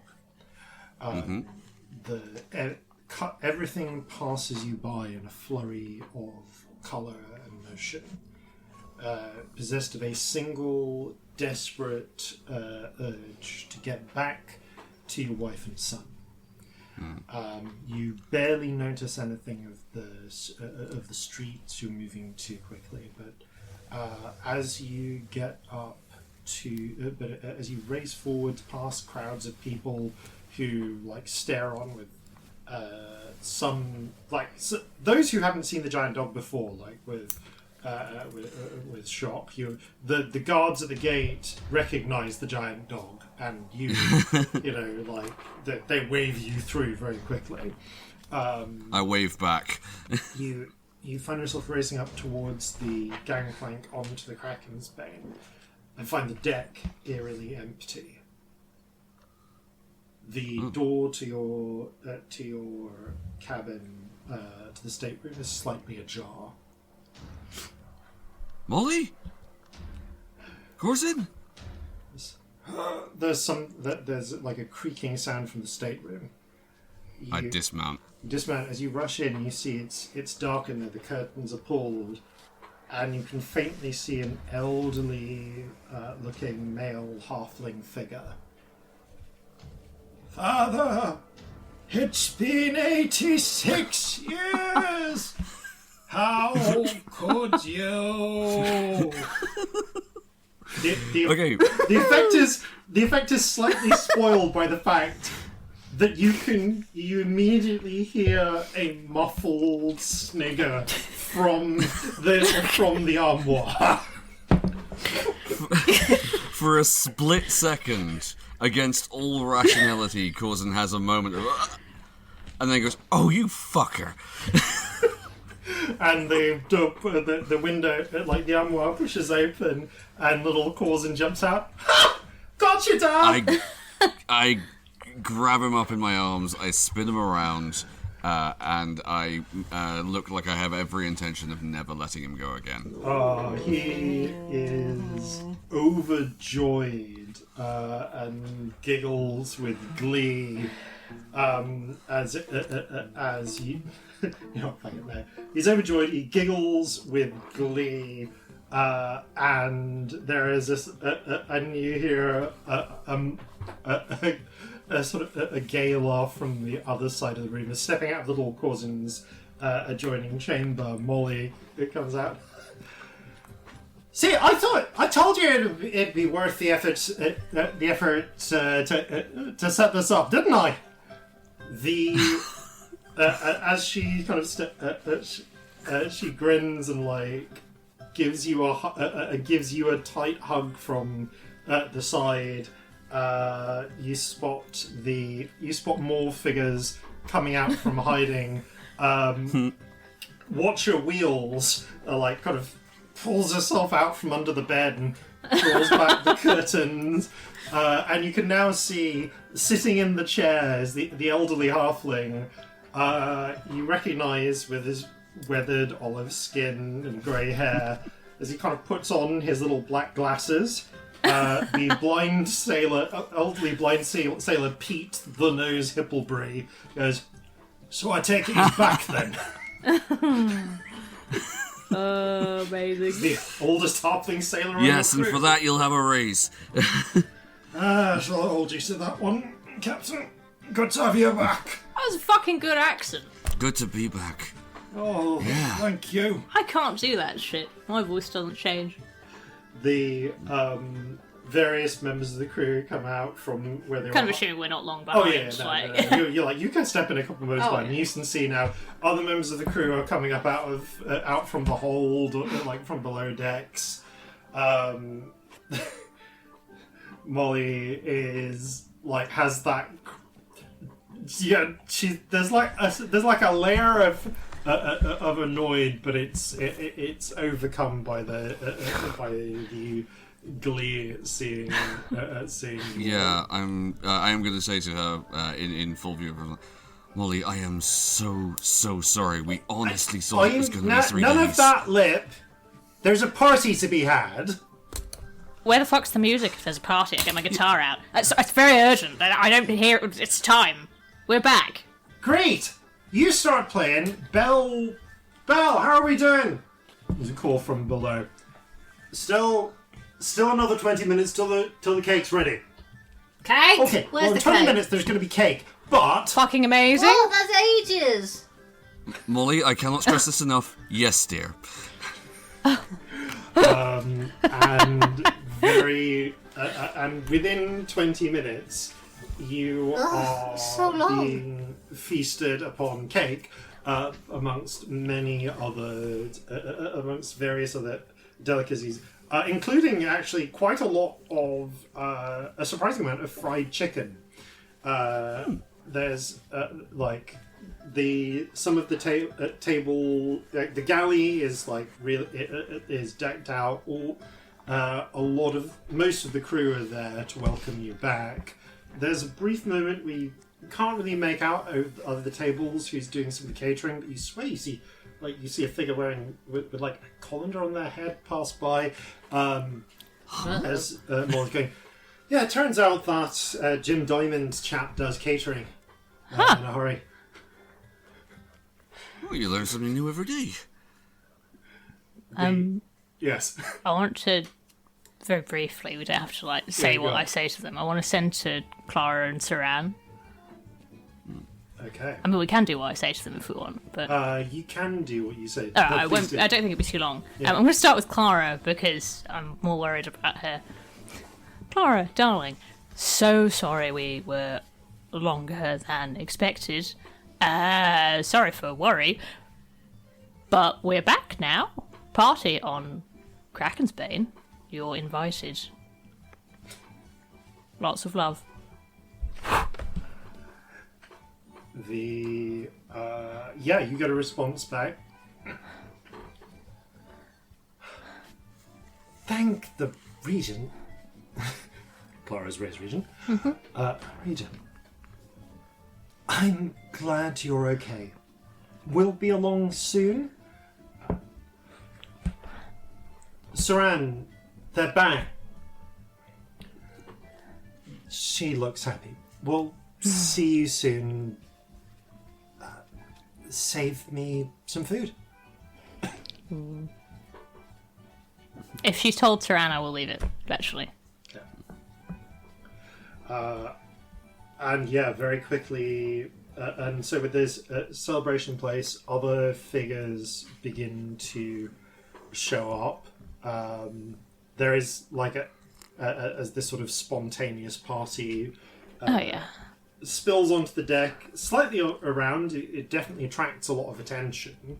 You see you even see, like, on a brief moment where you're above decks, an enterprising figure, a kind of dour-faced looking half-elf, pushing a cart with a familiar-looking meat product on the side, and a familiar-looking name and branding, as he calls out with a very dead behind-the-eyes voice, "Wobberdiddles wieners, eat one." Excuse me. Hey, They've got all the way to Get a Newmark. hot stick of meat in your mouth. Fuck you, I get a hot stick of meat in my mouth. You fucking watch me. Who wants a wiener? Wieners for everyone. This grey-eyed elf, just half elf, just serves you up wieners, wieners and do you want them in bread? Sure. Well, hot dog, here you go. Is that what they're called? What? A hot dog. It's a wiener and bread. That's a rubbish name. You should definitely call it a hot dog. Hot dog, Doesn't look like a wieners dog, and bread. though, does No it? dog included. That's an important clarification that I hadn't quite considered people would be bothered about up here. Yep, cool. People will start queuing up Celestia's probably eaten... Celestia's yeah. eaten all manner Oh, of yes, weird absolutely. animals. We've talked about her eating swan Yeah. and stuff. She's definitely had dog. Dolphin. Yeah. Wait, these hot dogs, are they hot? They're hot. Try the Celestia sizzle. Fuck yeah, try the Celestia sizzle. It's spicy. Very soon people are like, I feel sorry for this person. oh yeah, the start of retail food service has begun. Oh no! Oh, I regret our investment just for that. Oh god, what a terrible thing we've unleashed on the world. Oh, What have we done? We I have created tipped a them monster. very well. Yeah. Much appreciated. Warbadiddle's wieners. Eat one. Oh god. But other people who are actually invited to this party show up as well. You get a few. Most people that you recognise emerge. I'm going to say like different people who show up that you see early on, and you kind of say who goes and speaks to, if you want to speak to any individual characters. But initially, of course, we've got obviously Molly, Corzin Jr., the crew. Not long after, the Vig wheels himself off the witch's tit, and Shit, yeah, we have things for him. Yeah. to join the party, and it's probably within 15 minutes of you sending the message that Clara and Saran both show up to join the party. So you are being kind of mobbed on various sides. Okay. So you can kind of talk you can pick people to talk to as a group, or someone can go like, I'm going to go to talk to people individually. I guess if Vig happens to be here a bit before Clara and Saran, which is what it sounds like, Yeah, I might quietly take him to a side. 'Cause I don't really want to make a big deal of it in front of everyone. Well, If you two want to come, that's fine. I don't want it to be like on the dance floor or something. Yeah, that's fair. Yeah. no, you do see the pair of you do see Celestia kind of intercept Vig, and there's, I guess, in terms of private places, it's pretty much the stateroom. Yeah, it's fine. And sort of. I just want to get Corzin, do you mind? No, please carry on. Music will be back in a minute. As you go away, some of the there's still some of the goblin crew members are here. A lot of them went over to the witch's tit, but some of them join in with a couple of the spider tieflings, picking up. Actually, I guess it's mostly strings of different varieties. With the spider tieflings kind of doing some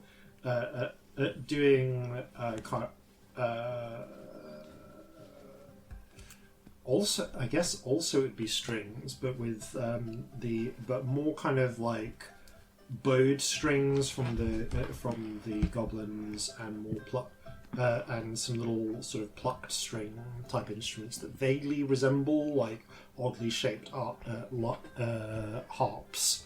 You see Triala, the spider, the dark red chitin spider tiefling is playing one to fill in as you move at the side. Vig, meanwhile, has being Corzin rolls up with little assistance onto up the gangplank. Well, if it isn't my favourite drum. Nice to see you. Come in the stateroom. I want to chat with you. I'm barely on I'm barely aboard the ship, and you can't keep your hands off me. I'm sorry. That's how it is, Vig. You're irresistible, my darling. That's what it is. Yep. He yells back, "Hey, save me some cake. We might be some time." You're the worst. Do you know that? What can I say? I've still got my old. I like to think I've got my looks. I mean, you look fabulous as always. Thank you. He's actually looking pretty good. He's got a slightly swanky looking hat on to complement the sort of I believe you promoted him essentially to captain of the Witch's Tit. I think so, yeah. Yes. He's captain now, yeah. Yes, Yeah, we did. it's got a nice sort of appropriately ice blue feather in it. That hat's a whole vibe, darling, if I'm honest. Cracking. Thanks. And to be honest, the ship's not doing too badly either. We've just about got its ship shape and getting the crew back to using it, back to being familiar with it, which is good because we didn't get that much practice before it sunk the first time. So we... Oh yes. Yeah. Well, I wink at the other two if they want to come, but up to you, yeah. I kind of want to give him the privacy, I think. No, that's fair. Yeah, that's kind of why I'm Pressure taking him like to do away from whatever he everyone. I don't want it wants, to be like a big fanfare, Yeah. you know. That feels gross. But first things first. How are you doing? What the fuck? Oh, you're the first person that's asked me that since I've come back. I figured everyone would probably be focusing on the party and seeing the captain back, so... Sorry, you've sort of floored me there.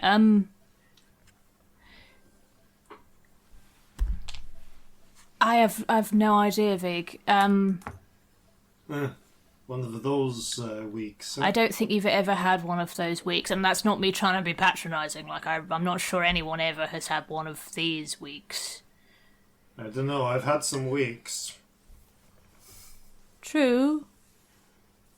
I mean, how are you supposed to be after, you know, getting mind controlled for a bit so you thought you were someone else, and putting on like a really death-defying play that like with actual death in it, and all sorts of other things. Oh, and discovering the worst person you've ever met and then topping it shortly afterwards.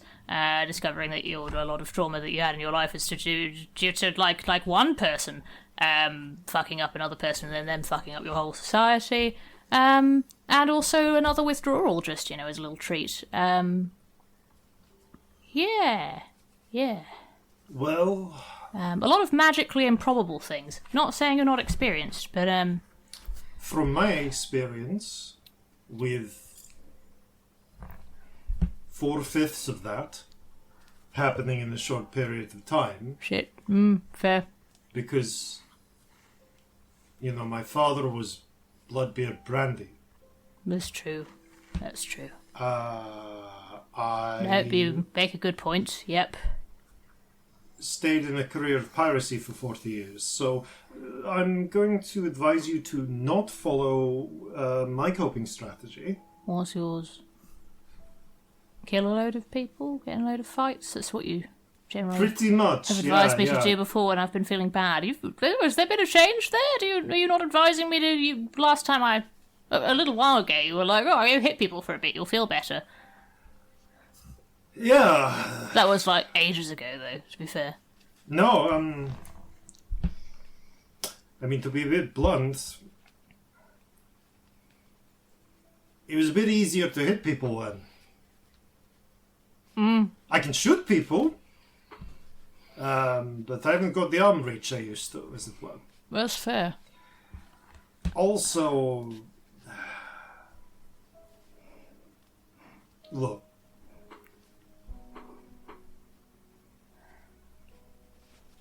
since then Marlon died, and I don't Yeah. think I ever realised how much I was leaning on him. I'm sorry. There. I've had a few weeks to think.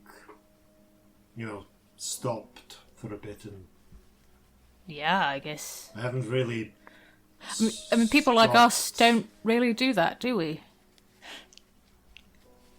I mean, fuck, when did Dad die? Like, I don't know. 1757, something like that? Oh, a while. Yeah. Yeah, 1757, so... About when yeah, I was born, yeah. Huh. Yeah, I'm 31. No, that's not when I It'll was be born. 10 years before you were born. Vig, I sing. I can't do maths. Pretty sure I that's really not didn't how it listen in works, school. But it's alright. Yeah, I haven't really stopped since before 1757. And yeah, well, if you want to know what's changed,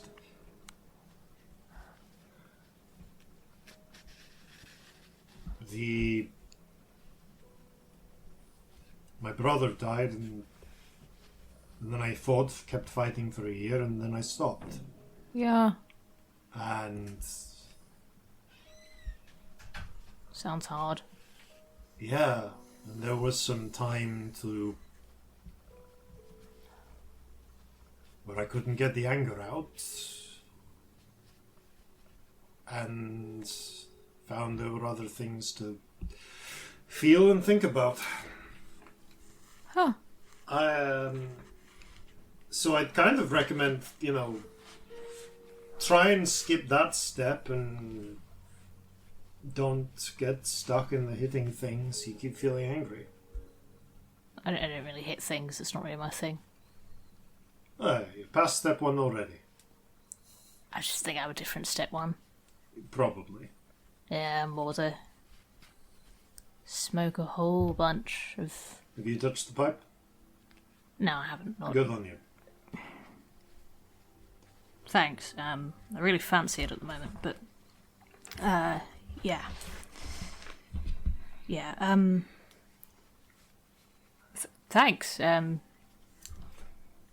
This was really sweet. I have something to talk to you about. I don't want it to be weird. And hold up, we're not done. What do you mean we're not done? You just told me you've gone through a whole bunch of shit. Yeah. How the fuck are you feeling? No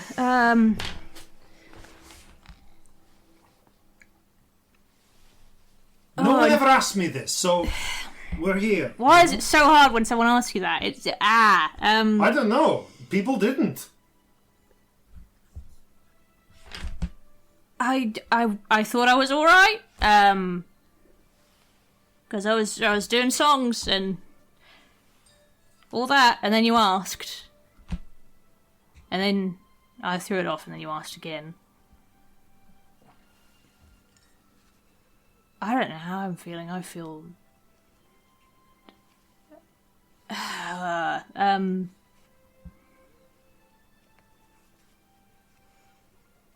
in pain and I'd like it to stop. I'm gagging for a pipe. I've been through a different kind of withdrawal recently. For, not drugs, which was insane. And I've been sort of on the go this whole time. Just, there's like a weird hand gesture suggesting on the go. I don't know how to explain what I'm doing. Sort of rolls her hand. Yeah, rolling hands. The There we go. Weird. I don't know why that felt important, but weirdly it did for the image. And I think it's maybe been an emergency since we left. And I think maybe this whole thing that's happening right now would have happened a bit later if you hadn't asked me. And I'm sort of freaking out a bit, to be honest, Fig. Can't breathe. Okay, I'm going to sit down. I'm just going to sit nice big here. weapon. Way too big for 2 halflings. Massive, eh? Okay. Yeah, not good, I think. I think maybe not good. Yeah. I mean, don't tell anyone this, because I've actually only told one person, but just before I left, I did touch the pipe, actually. Not the pipe, the bottle, it was laudanum, but a couple of days before we went and did a thing, and then I kind of forgot about that because I was busy. So... Bad. Sorry, I don't know if you wanted an essay there, but it's what you got, so... I mean, I literally got no idea. These were I don't have good answers, but I can tell. I just know what doesn't work. And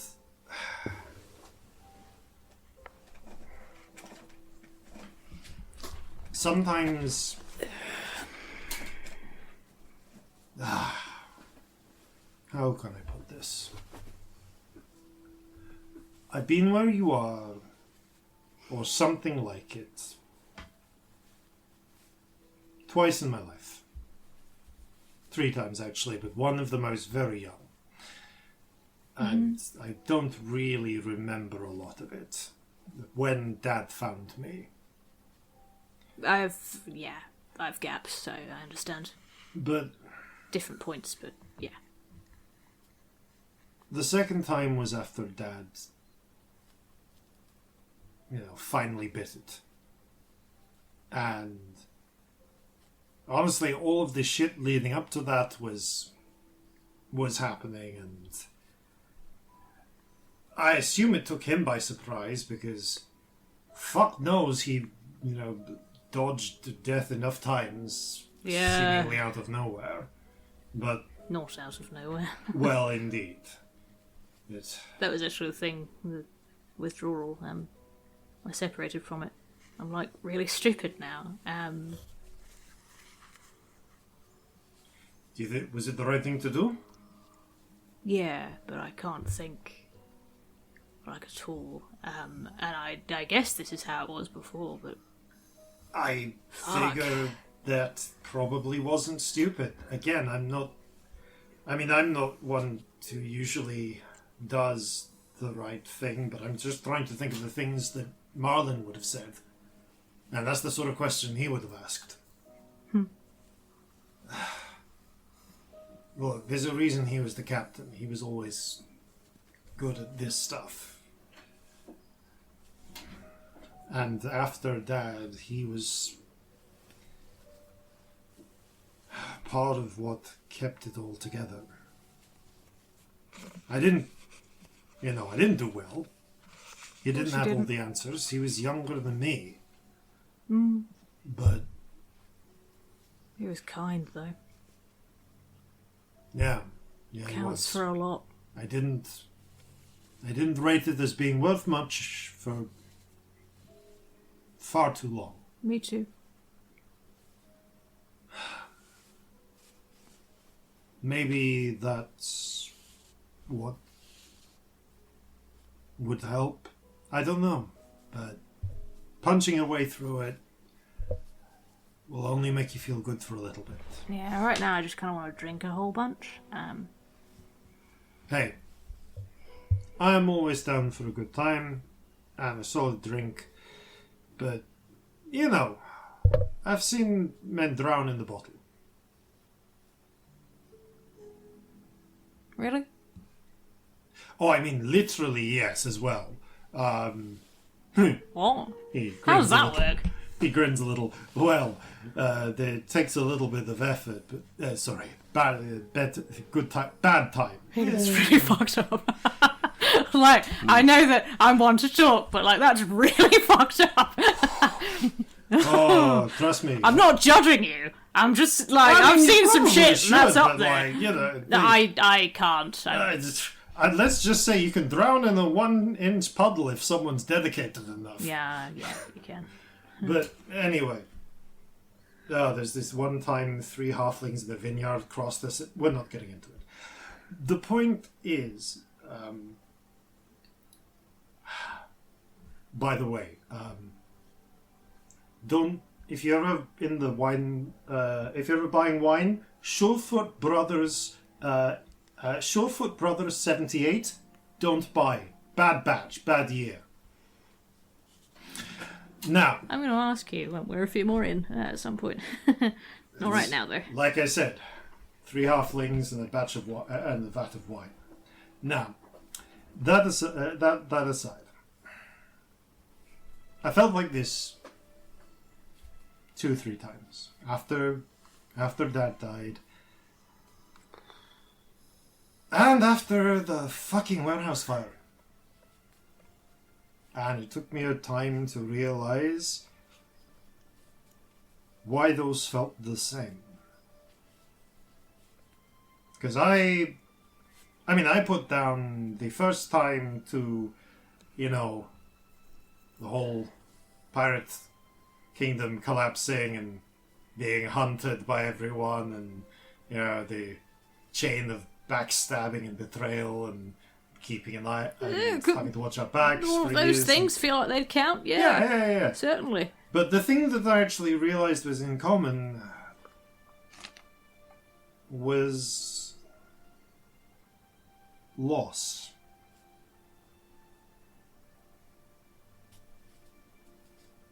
Losing things you can't get back. Losing people, time, parts of your life, your fucking legs.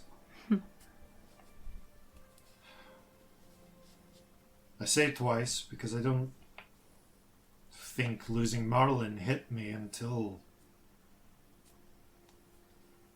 after the surgeries. Not really. I get it. I don't think a thing like that can hit you until you've got time. Oh. My Everything changes, and when you're people like us, you get used to being a little invulnerable. Yeah. Because I think we could say we're powerful in our own ways, right? hey, we're good in a scrap. We get into a lot of them, and we tend to come out of them. It builds up a sort of cockiness. Maybe it shouldn't. You never actually know when the last one will be, do you? Dad didn't. He thought he did.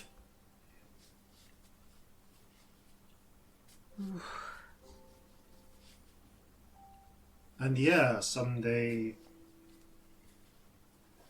it happens for us. Someday it'll be the end. But there's... And we sometimes it doesn't feel fair that it wasn't us. Yeah. And sometimes you only think of it in terms of it being the end. And sometimes you...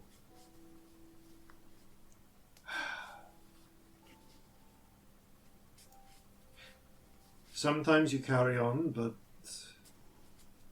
you realise you can't go back to the way things were. Like... you understand? Like, don't get me wrong. Like, I tried the peg legs and they were, like, pegs and everything, and they just... If they fucking worked, I'd be better. I'd be using them. But the fact is... Vig. No, let me make my point. Okay. Even if they did. And if they did, if I had, ones that didn't fucking hurt, I'd wear them. And that, gave me, that I could use, I would. But even if I had those, I'd know things would change. Things would have changed. It's like... It's a stupid thing. Have you ever lost a tooth? Probably not at your age. No, I don't think so, actually. It's an echo of that. I remember the first time I got a tooth knocked out in a fight. Oh, ow. Yeah, this one. He points to an apparently intact-looking tooth. It's actually gold underneath, and we got. You can do some very cunning stuff with ivory. It's a slightly different colour. It looks good. Yeah. Oh. But fuck me, I didn't even know I'd felt it. I just drank through it and got into a bunch of fights, but I think if I'd let myself feel it, I probably would have felt a bit like that too. That sense of... You can't get that back? Yeah, I can replace it with something, but it's gone. It's gone. And you feel sad about that. And you kind of want to cry because you'll never get that exactly that back. Yeah. I'll never get Merlin back. No, you won't. And I can make new family, but it won't be the same as my brother. But you know, here's me trying to think what Marlin would say. Vig, it's not going to be the same. But, he looks you in the eye, you're still good family.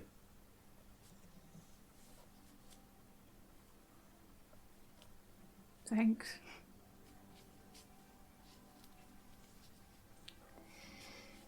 When you've lost something you can't get back, hold tight the things that you have. It won't help now. It'll feel like it's spitting in your eye to know it, but you're still alive. You'll grow sure? around it. And it won't. You can't replace exactly what was lost.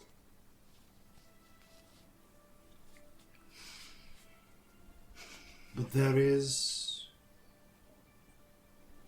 a future. Yeah. And you grow. And hey, I never thought I'd be captain material. You are. Can you hear yourself? They'd be so proud of you. I didn't even know him that well, and I know he would. I mean, I suppose you're a person that can imagine how complex it would be if you'd got to have a conversation recently with someone you'd lost. Yeah. Probably for the best you never gave me that eye. All out of character, you're going to have to remind me. The Eye of the Storm. You're saying, like, it's a good thing you never gave me the Eye of the Storm. Yeah. I mean, technically... I don't want to go back in time and have arguments with my father. Not back in... Fuck, I've thought of it, so now I have to offer it to you. I don't know how weird you're going to feel about this. Technically... could have a chat with Marlon, but it'd be made from my memory of him, and I didn't know him that well. It's like a brief... It's not a brief moment. There's a solid moment where you just stares into the middle distance. It wouldn't be the same. It probably wouldn't be enough. But I thought it, and not saying it would have been horrific, so I said it. Yeah. You don't have to know now. It's just there if you want it. A few emotions flicker over his face. I don't think it'd be fully him. There is some... he just holds up a finger. Sorry, I'll shut up. Sorry. There is a flash of anger in there, but you see him muster it. You're right. I knew my brother better than you could. And if I could cast that spell myself, maybe I would. Sorry, I don't know how to teach you. It's not like that.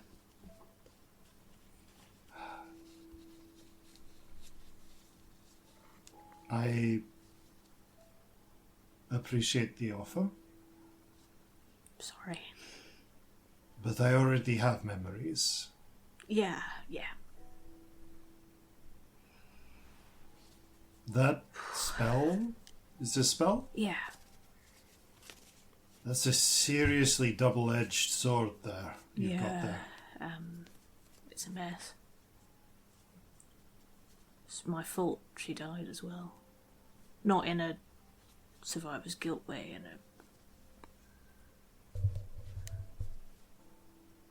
She was really nice about it. Fuck.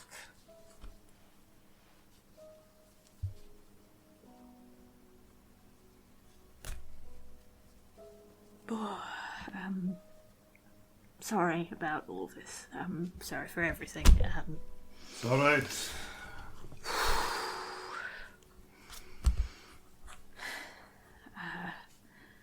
Sounds like it was a hell of a trip. Yeah, it was. It was insane. No, I've said my piece, and thanks. If it was what you wanted to bring up, thanks for the offer of. No, it wasn't. I was going to interrupt you before, but you didn't want me to, and I'm glad I didn't, because you said some really fucking good shit. And I wanted to do it in private, so it wasn't fucking weird because I didn't know what you want. But so I take my shoes off. Oh yeah, I guess you got it's some what nice new boots there, swanky. They're not boots. You I take mean, them off. He's like, "You got boots under your boots?" Yeah. Take time. But they're not boots. They're legs. And I mean, I can wear them, but also they're legs. You would have taken her stating we've established that it isn't boots over your boots. You put them on your feet. So Yeah, so I don't have shoes on right now. It's fine. We're on the ship. I don't need shoes. You're just like. I'm going to need to give you to give me that again. There was a sorcerer we met. Fuck me. There's a third one. Oh, big. Mate, you have no idea. Oh. Later, Vig. Later. Okay. Later. But it's been over a week. I get it. Yes. There's a sorcerer who makes prosthetics. You can also wear them as boots, but they're prosthetics. When I said I knew someone who might want them, he said we could take them. If you want them, you can have them. If you don't want them, we're fucking pirates. Somebody else is going to want them. But they're... you said that the prosthetics were shit. He nods. And they didn't feel good. These are apparently good. They're magic. Yeah. Up to you. But take time. Magic legs. Yes. You vanished for a week and you have magic Yeah. What the fuck are you doing there? Help me put them on! Sure, okay. Like, how does this work? Do they have come as straps? Do I just like pop? I mean, I think you just put them on like boots. I mean, I've only worn them as boots. Right, you grab that one. Okay, cool. There you go. Okay, so we pulled it. Oh wow, this thing's like it just. Oh, it's like an octopus trying to sucker onto you. He's got one on, just like stops and stares. You're right.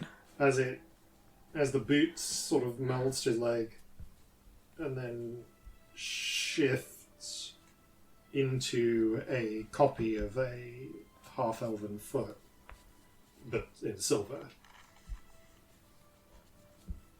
The toes slowly curl and uncurl. Oh, is that weird? He gingerly, swings his, still sat on the chest, swings his knee back and forth a bit, raise it up. Slap my foot. What? Slap my foot. Okay! Slap it. Ow! Fuck! Oh, shit. I don't think I quite appreciated how good these are. Because yeah, they were boots to me. You can run really fast in them. Slap it again! Okay! Ow! All right, let's get the other one on. Cool, sure. Straps it on, holds up the again the boot turns into feet, into a foot. Like holds up. Go on. What? This is gonna sound really weird if anyone's standing outside. There's a brief sort of confused. You faintly hear. And the. But I mean, fuck, I didn't. It's not like I wanted to just give you something you didn't want, but you said the prosthetics were shit and there was an opportunity for good ones. Of course he immediately pushes himself out of the chair and then shit! Oh god, shit! Fuck. Okay. You catch him, guide him. He falls onto the bed. Okay. These might take a bit of getting used to, but I mean, I think most prosthetics do, don't they? From what I hear. sorry, they're magic legs, so I kind of assumed with the but. I mean, you've also been in a chair for a while. I feel like that's probably not something you just get up from instantly, is it? Fuck! I'm gonna. Okay. I mean, there's still the chair. But the thing is. Oh yeah, they're just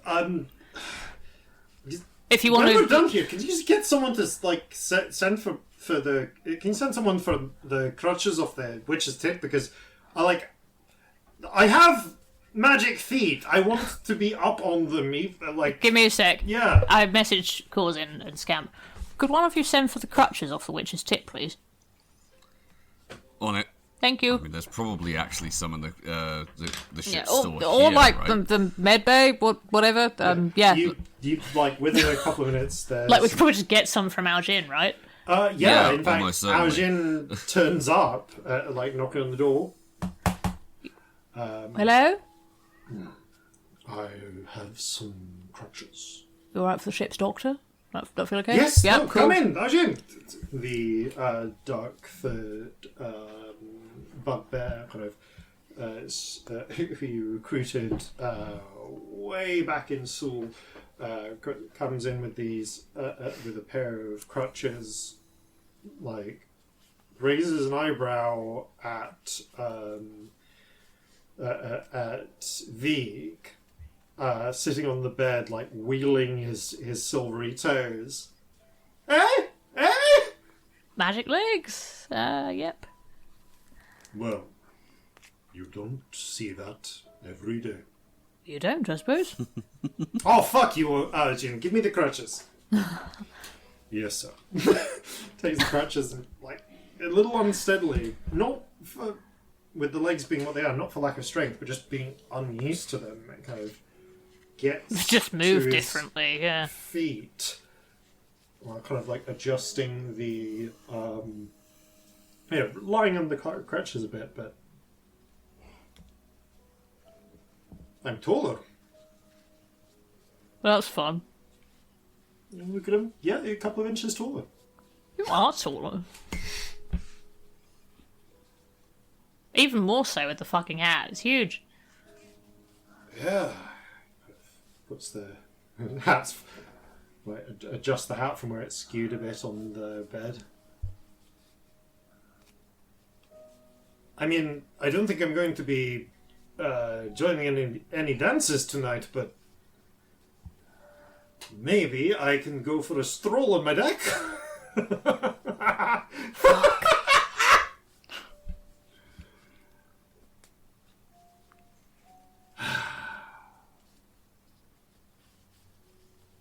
Thank you. No problem.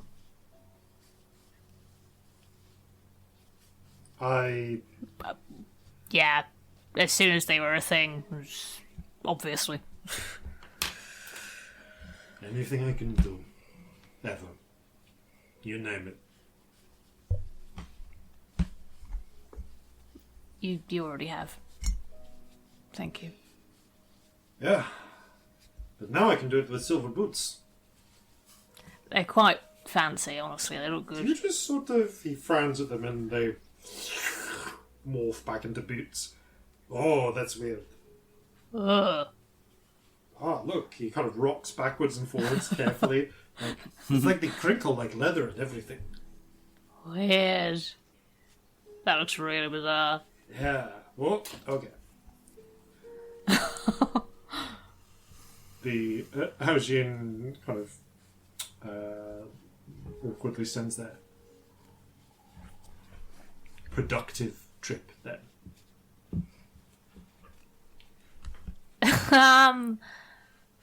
Yes. Yes. Yes. He nods. If you... He frowns a little. If you ever want to talk about it or anything, as ship's doctor, my door is open. Is that a thing ship's doctors do? Sometimes. It's Just not talking? normally, but I've found in my experience that sometimes people need to talk when he glances at your, if you'll permit this, slightly tear-stained cheeks. Oh yeah, no, Yeah. it's very like red and puffy up in here. Some difficult times. If you're too nice to me right now, I'm going to start crying again. But thank you, thanks. I'll think about it. Very good.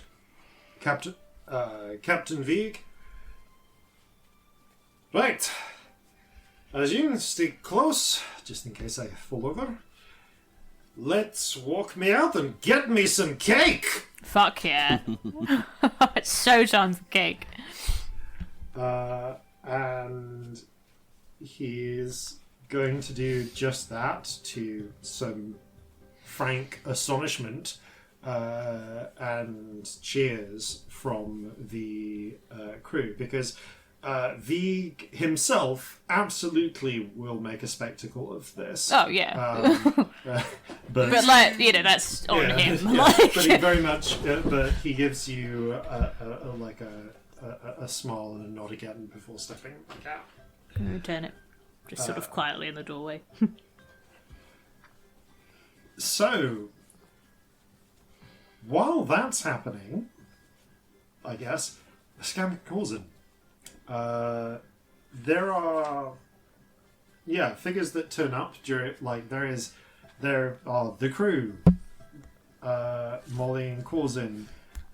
Clara, you see, arrive not long after Vieg does. I will have a brief word with her, but Yeah. like, Who do you want to focus on first? actually, if she's the first one to turn up with Saran after Vieg, then I will go over to her and say, Clara, it's so good to see you.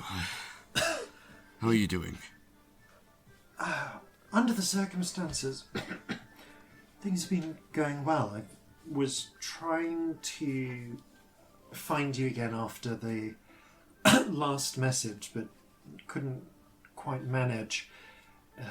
Thank you so much. We would have been absolutely up a certain creek without a certain implement. No, I'm glad that you... we're both very glad that you're back. Saran nods. I would agree. And she Good to see you both. gives a wry smile to the pair of you and looks at Scamp. Have you grown? Yeah, I got a month of time that most people didn't, so, used it to grow. Saran's smile gets a little glassy, and Clara's eyes sharpen at that.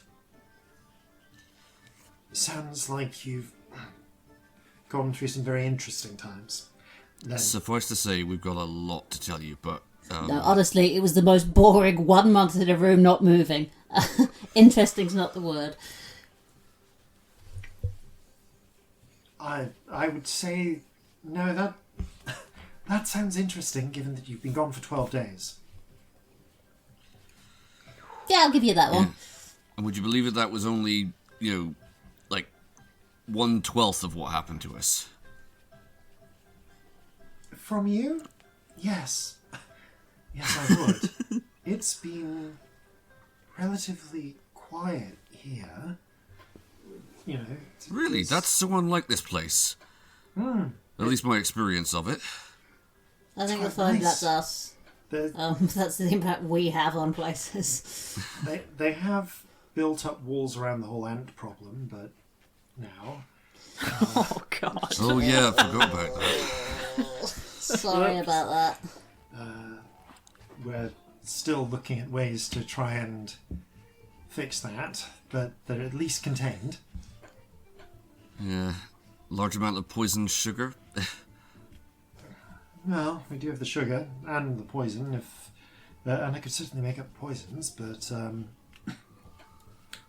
I don't know. They seem to have been digging deep and they're really coordinated. Oh. That's Whoops. concerning.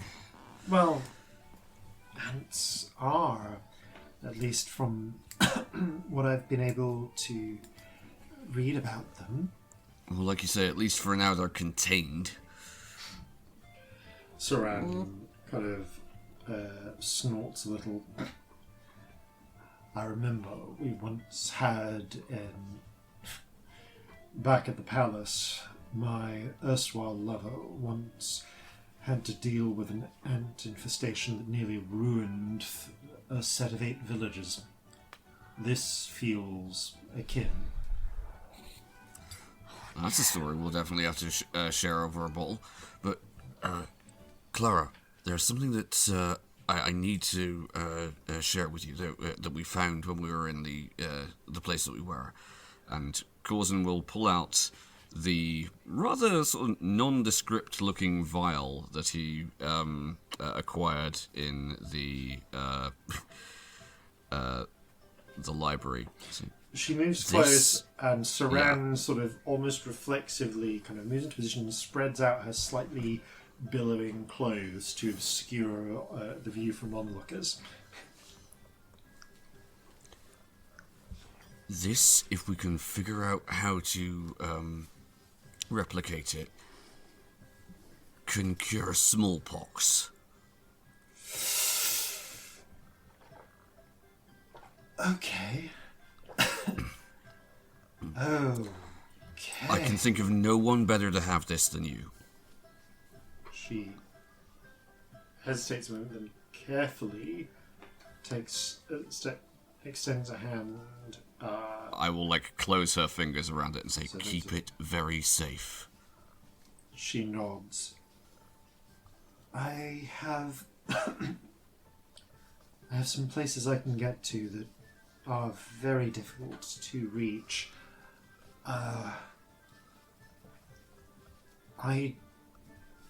If I'm honest with you,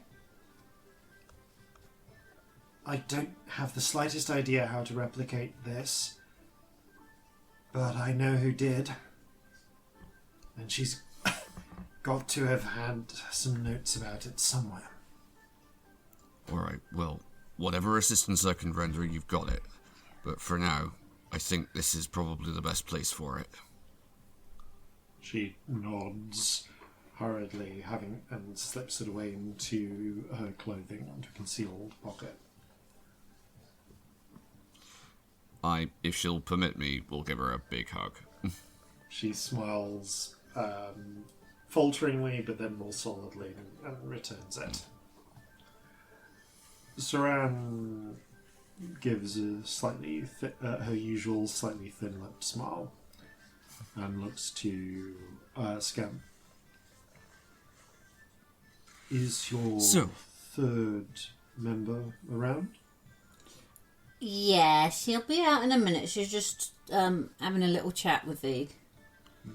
Yeah. I was wondering for a moment if she'd gotten cold feet, but it sounds like your absence was unplanned. Yeah, Very no, much very so. much. Like, we really genuinely only intended to be gone 3 days, but so much happened. And once we were inside that, and Corzin will go on and elaborate in a very kind of disjointed way of how once we were in the Sarah Citadel, we were kind of stuck there until we got through it. But the mean, important like, thing to know is that Celestia really likes you, and I think she wants to kiss your face. So, you know. Oh, definitely, that would be my reading of the situation. And This was very much not on purpose, and yeah. You should let her kiss your face if that's a thing you'd like. That is certainly not off the cards. She's missed you. I know that much. Like, really badly.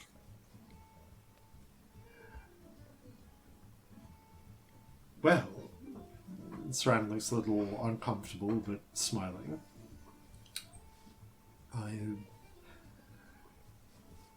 Apart from it's been quite an almost dull-ish week here, but I missed her too. Honestly, after the week we've had, I could listen to somebody recount how dull a week has been for a very long time. She smiles a little at that as well. Things that have... There's not a huge amount that's happened. Those wieners have really come into the city by force. Like wildfire, so it would seem. Who was that pushing the cart? She shrugs. One of the wiener sellers. Well, not so long ago, there was only one of them. Sounds like... We did give him a lot of money. Clara True. cuts in.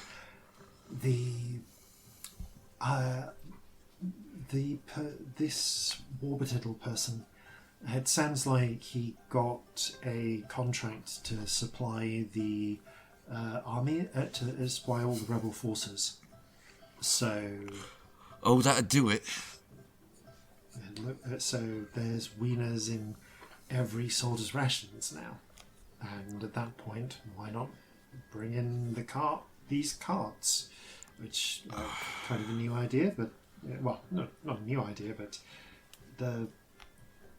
The idea of, I suppose, almost like having these brined sausage wiener things and just heating them up and selling them is ancient, really. I don't know why we're treating it as if it's new, but it's certainly popular.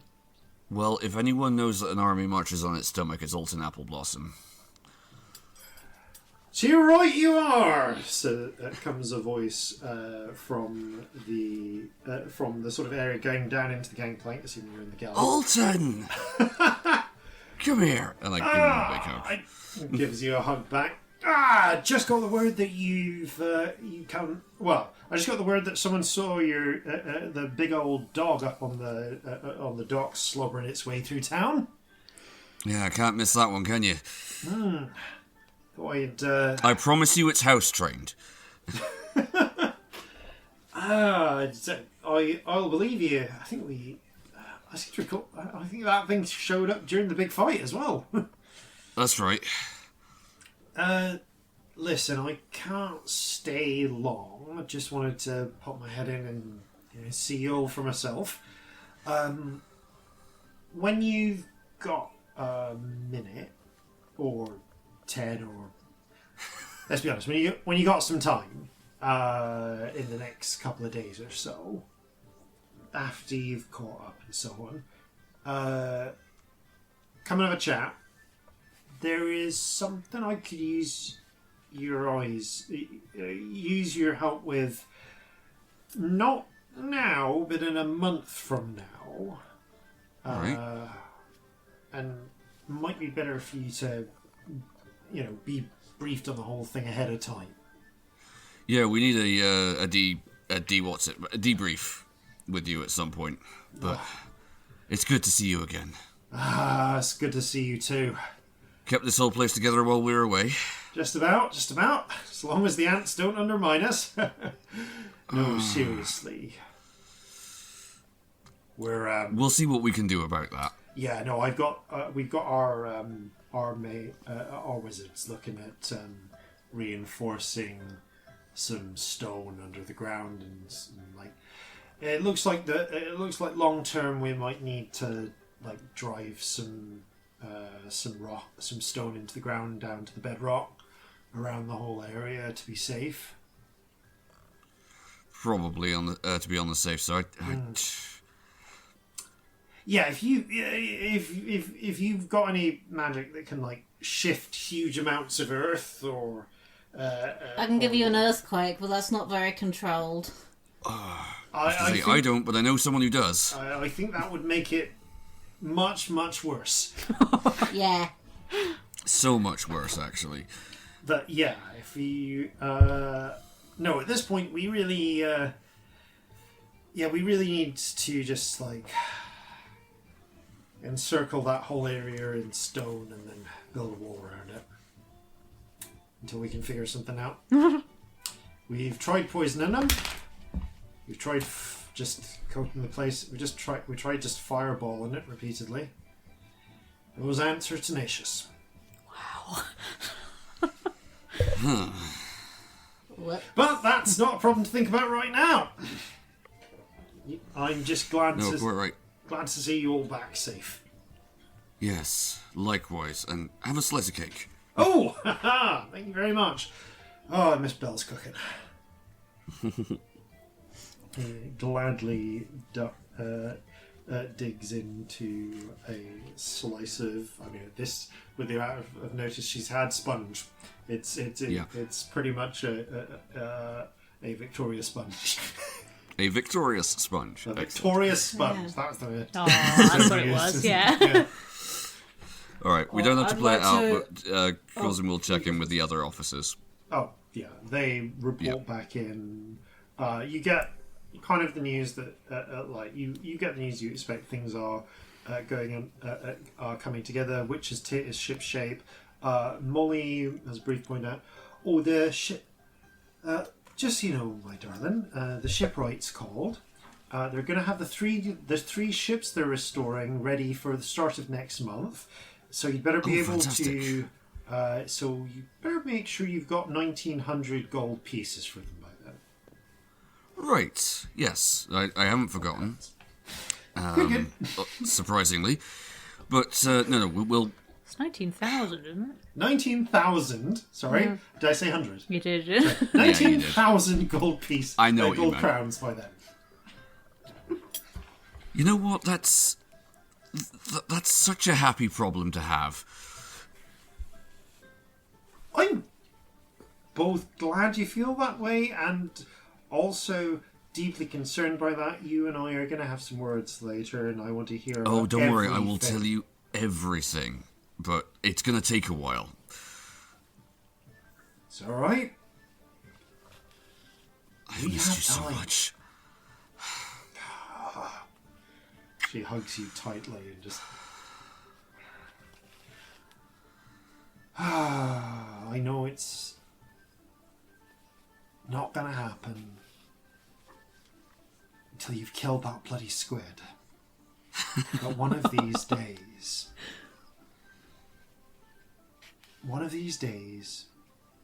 you and I are gonna settle down somewhere, and I am never letting you out of my sight again. Count on it. And I kiss her. She gives you a big old kiss back. There is another. There is one other figure that appears a little later than the others. Not long after Vig's victory victory march, which is a little unsteady at some points, but he cheerfully makes his way out to get cake. Yeah. Celestia, like, after she's nodded at him in the doorway, actually steps back into the stateroom, shuts the door. I will say that... Doesn't say anything, just hides. Okay. You do see, not like, about 5 minutes later, through the stateroom windows, the last figure appear that shows up to the party. Yeah, which doesn't have to be Perma in there, Oh yeah. As a... Oh, it's been a while since we've seen her, so just a reminder of her appearance. As a purple-skinned tiefling woman, grey-black curled goat swans, with blank crimson eyes and long black hair with silver streaks at temples, looking like a well-preserved early 50s, in her burgundy greatcoat, blue waistcoat and thigh boots, with a 5-ring piece of major metals in her left hand, steps up the gangplank.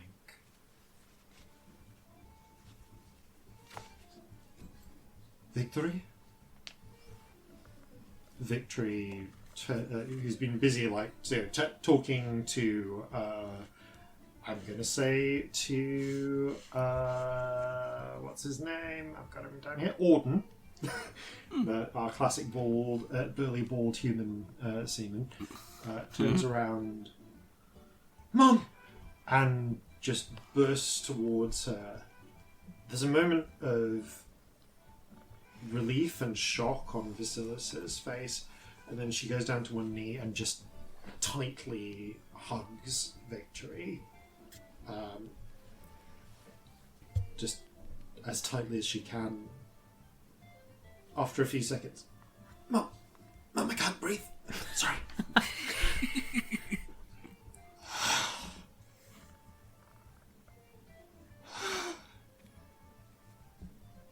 She pulls back, holds Victory's face, kind of runs a thumb down her cheek and stares for a moment.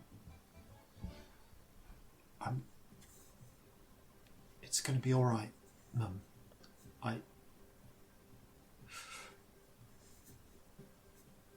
She grasps Victory's other shoulder.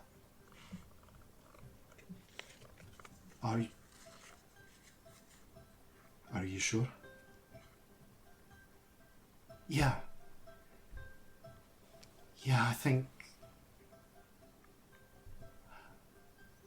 She tries to smile a little and then her lip trembles and she just falls and leans into Vasilis's arms, and Vasilis holds her again, just folding her into it.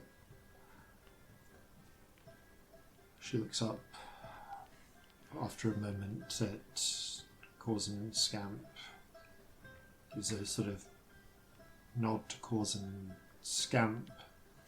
I will return it. She looks at, with that slight reserve, but kind of extends one hand, out from where she's holding on to Victory tightly, as an offer.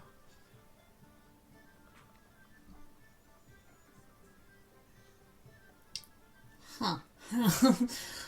I'm gonna go get some cake. I'm just gonna go get cake, because I don't know what to do with that. She looks a little... There's a twinge of something, but she folds her hand back and holds her daughter again tightly. After a minute or so, they separate. When Scamp walks away, because you said that I could see this from the window, Celestia, having been sat on the floor having quite a loud cry, to be honest, since Fig left, just the proper, sat, knees to chest on the floor, cry. When she sees Scamp walk away, she like wipes her face, takes a swig of whiskey, and gets up and goes to them.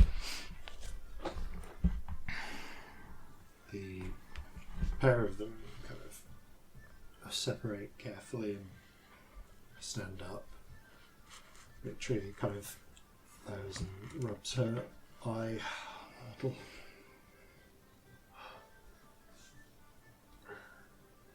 Vasilica similarly kind of takes a moment to just kind of pulls out a little handkerchief, just dabs at her own eyes, puts away, stands up.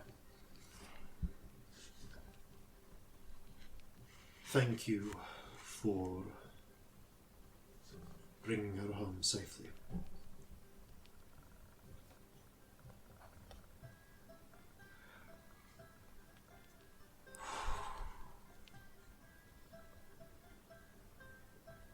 There is much to talk about.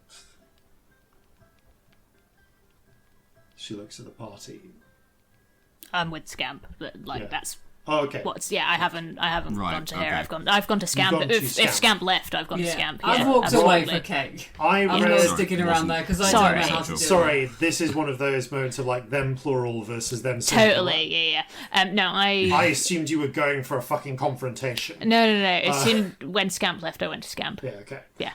So you've gone after Scamp. That's fine. In which case, Vasilica is addressing this to Corzin. Then. Sorry, I should be Okay. clear. Thank you. Yeah, sorry, no, adjusting this in my head. All good. So it's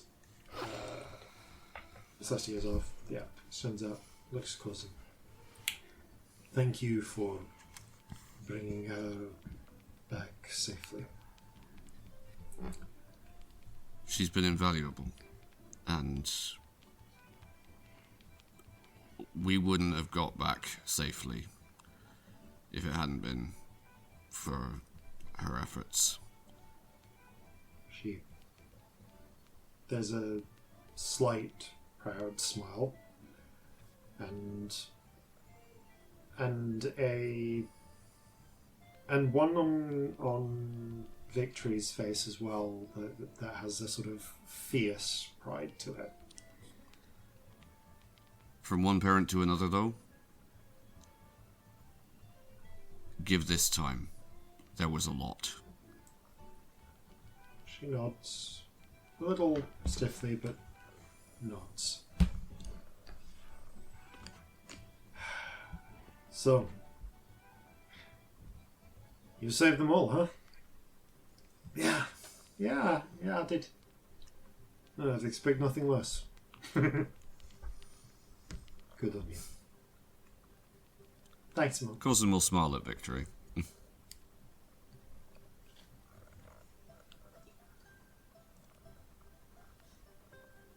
You had enough cake? Not quite yet. Alright. Should I meet you? She looks a little awkwardly at where Scamp and Celestia have gone down. I guess we'll get to what have they're gone saying in a sec. downstairs. Yeah. She goes, shall I meet you back on the Victory grips her hand? No, Mum. Stay. I suppose I'll stay up here. If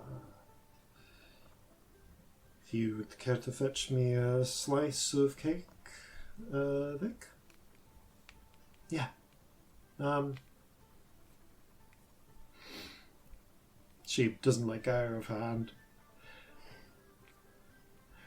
Corzin, could you get us a slice of cake? Gotcha. And Corzin will. A generous portion each. Meanwhile, So I guess like a few moments before, slightly earlier in this Yeah. conversation, Scamp's just gone for cake, and Celestia looking puffy-eyed, like it was a real big cry to him. But you know, trying to put on an act a bit. Turns up. You all right?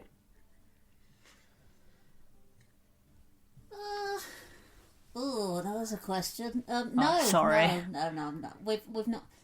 We've not really stopped since that last room. No, not really. How are you feeling?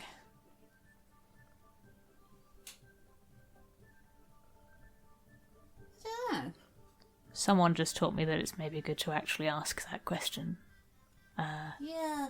I don't think I'm not feeling a great deal right now, and Seems pretty normal.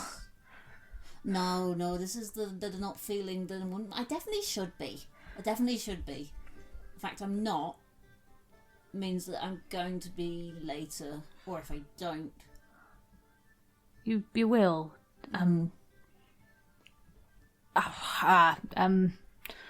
I don't talk about this a lot, but straight after Melee, I didn't feel anything for ages. I think it's maybe shock. Yeah. It felt really weird at the time, but I look back and it makes sense. It was too much, so I just didn't feel anything. I think I might be angry. That seems pretty fair. I mean... I think that's what this might be. What kind of angry? Any ideas? Well... She made me out of a bit of a dead god. And now, possibly forever, someone is going to have these powers, this lack of control, and people will die because of it. Forever. I'll die, someone else will get it, they won't be able to control it any better than I can. Yep. Or could when I... And how many times did I nearly kill you and Corzin because something happened I didn't expect? How many times did I nearly kill myself? Well, how many innocent people who just happened to be nearby? And that's going to keep happening. And the thing is, this power got lucky with you because you're kind. We know that the nature of the person doesn't necessarily remain the same, right? Yeah. No, I think you should be pretty fucking livid.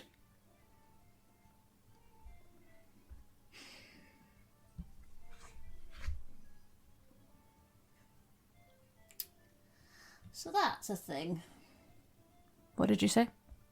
That's a thing. That's a thing that's going to be the case forever. It is.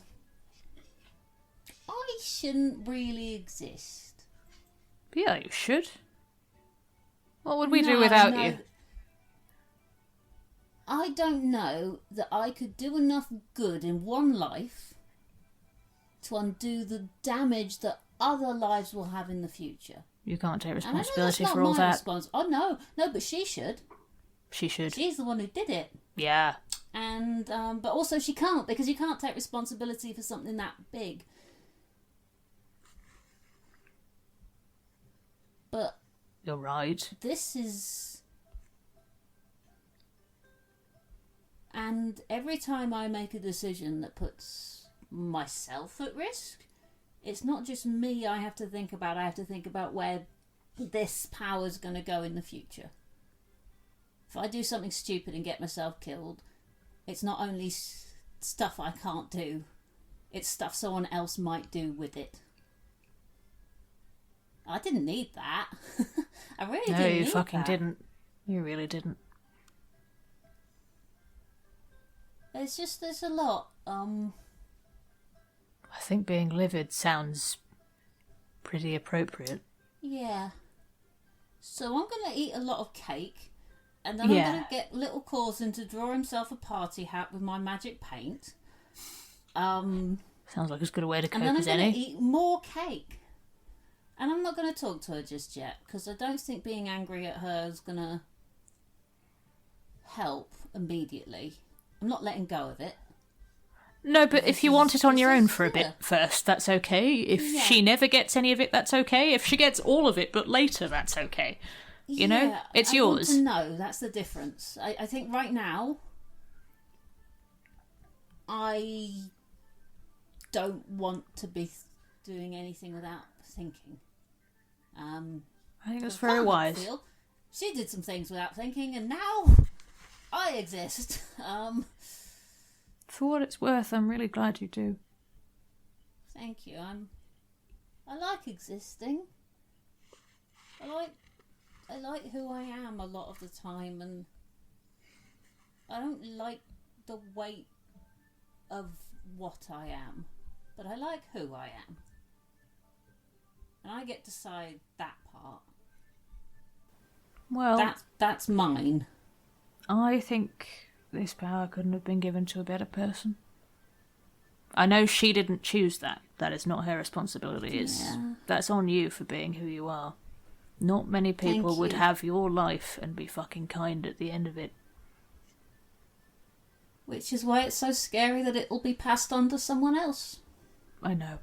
That I can't take. I don't have comfort there. It just sucks. It's scary. Can I ask you a horrible thing of you? Like a really awful thing. Mm-hmm. I won't live as long as you. I was about to offer. If you find me again, not me, but you know, tell them it's an option. Being kind.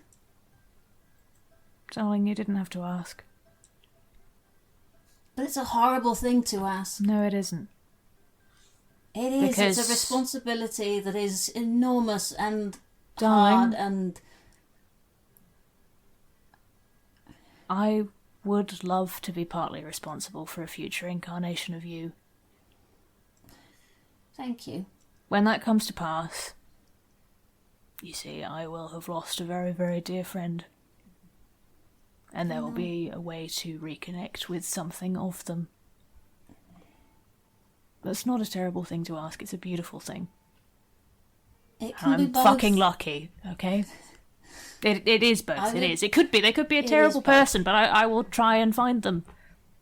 But even if they're not, seeing an echo of a person you've lost. I saw how you were the other day, that it's a hard thing. It's a horrible thing, as well as a beautiful thing. Beautiful and terrible. Yeah, it is. So, I am thankful that you were willing to do it, but I don't want you to underplay how horrible and hard it is, and that it is an awful thing to ask you. And I don't want you to Even feel if like it's you're a just good thing. burdening me. Because No, but I also I don't want am you to... privileged to have you in my life in whatever form that takes. Thank you. And I was going to offer. I promise, I'm not just saying that. I thought of it straight away. know. I don't know why I hadn't thought of it know. before. I'll look for them. But it is still a big thing. And I don't want you to feel that I'm taking it lightly. I know you're not. You don't do that. No. Come here. if you want. Yes. Oh, yes, very much. Yes, thank you. Plus, it'll make her feel really bad that I'm hugging you instead. I mean, honestly, I just sort of watched the other child get support in front of you and just felt sort of terrible for you. Not that you want it from her, but there's something really gross about that, isn't there? Yeah, but it'd be worse if she didn't. Yeah, true. At least she could do it for someone. Oh, fuck me, you're nicer than me. Ugh. Oh, maybe. I think they're just hugging and sort of crying. What do you think? Yeah, and then I'm going to go make a hat for little Corzin. Yeah, I don't think I'm ready to let go yet, to be honest. Okay, but Yeah, no, I think we're gonna stay here for another second. Ooh, okay, I think I'm about done now. Love you so much. I love you. I do. You're the family that I needed. Same.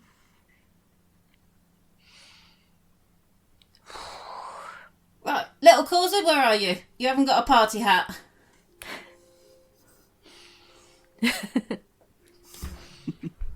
I'm going to get the paints out and get little Corzin to draw his ideal party hat. Little Corzin does. It is Insane, I imagine. It is purple. It has like a Jack-in-the-Box type spring with the little clown Oh my god. on the top. There are streamers.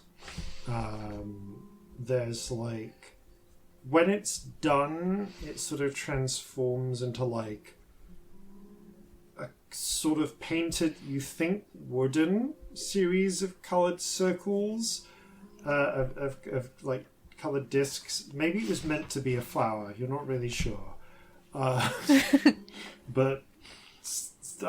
like in violation of all apparent laws of nature, the you pull a party hat out of the wall where you paint it.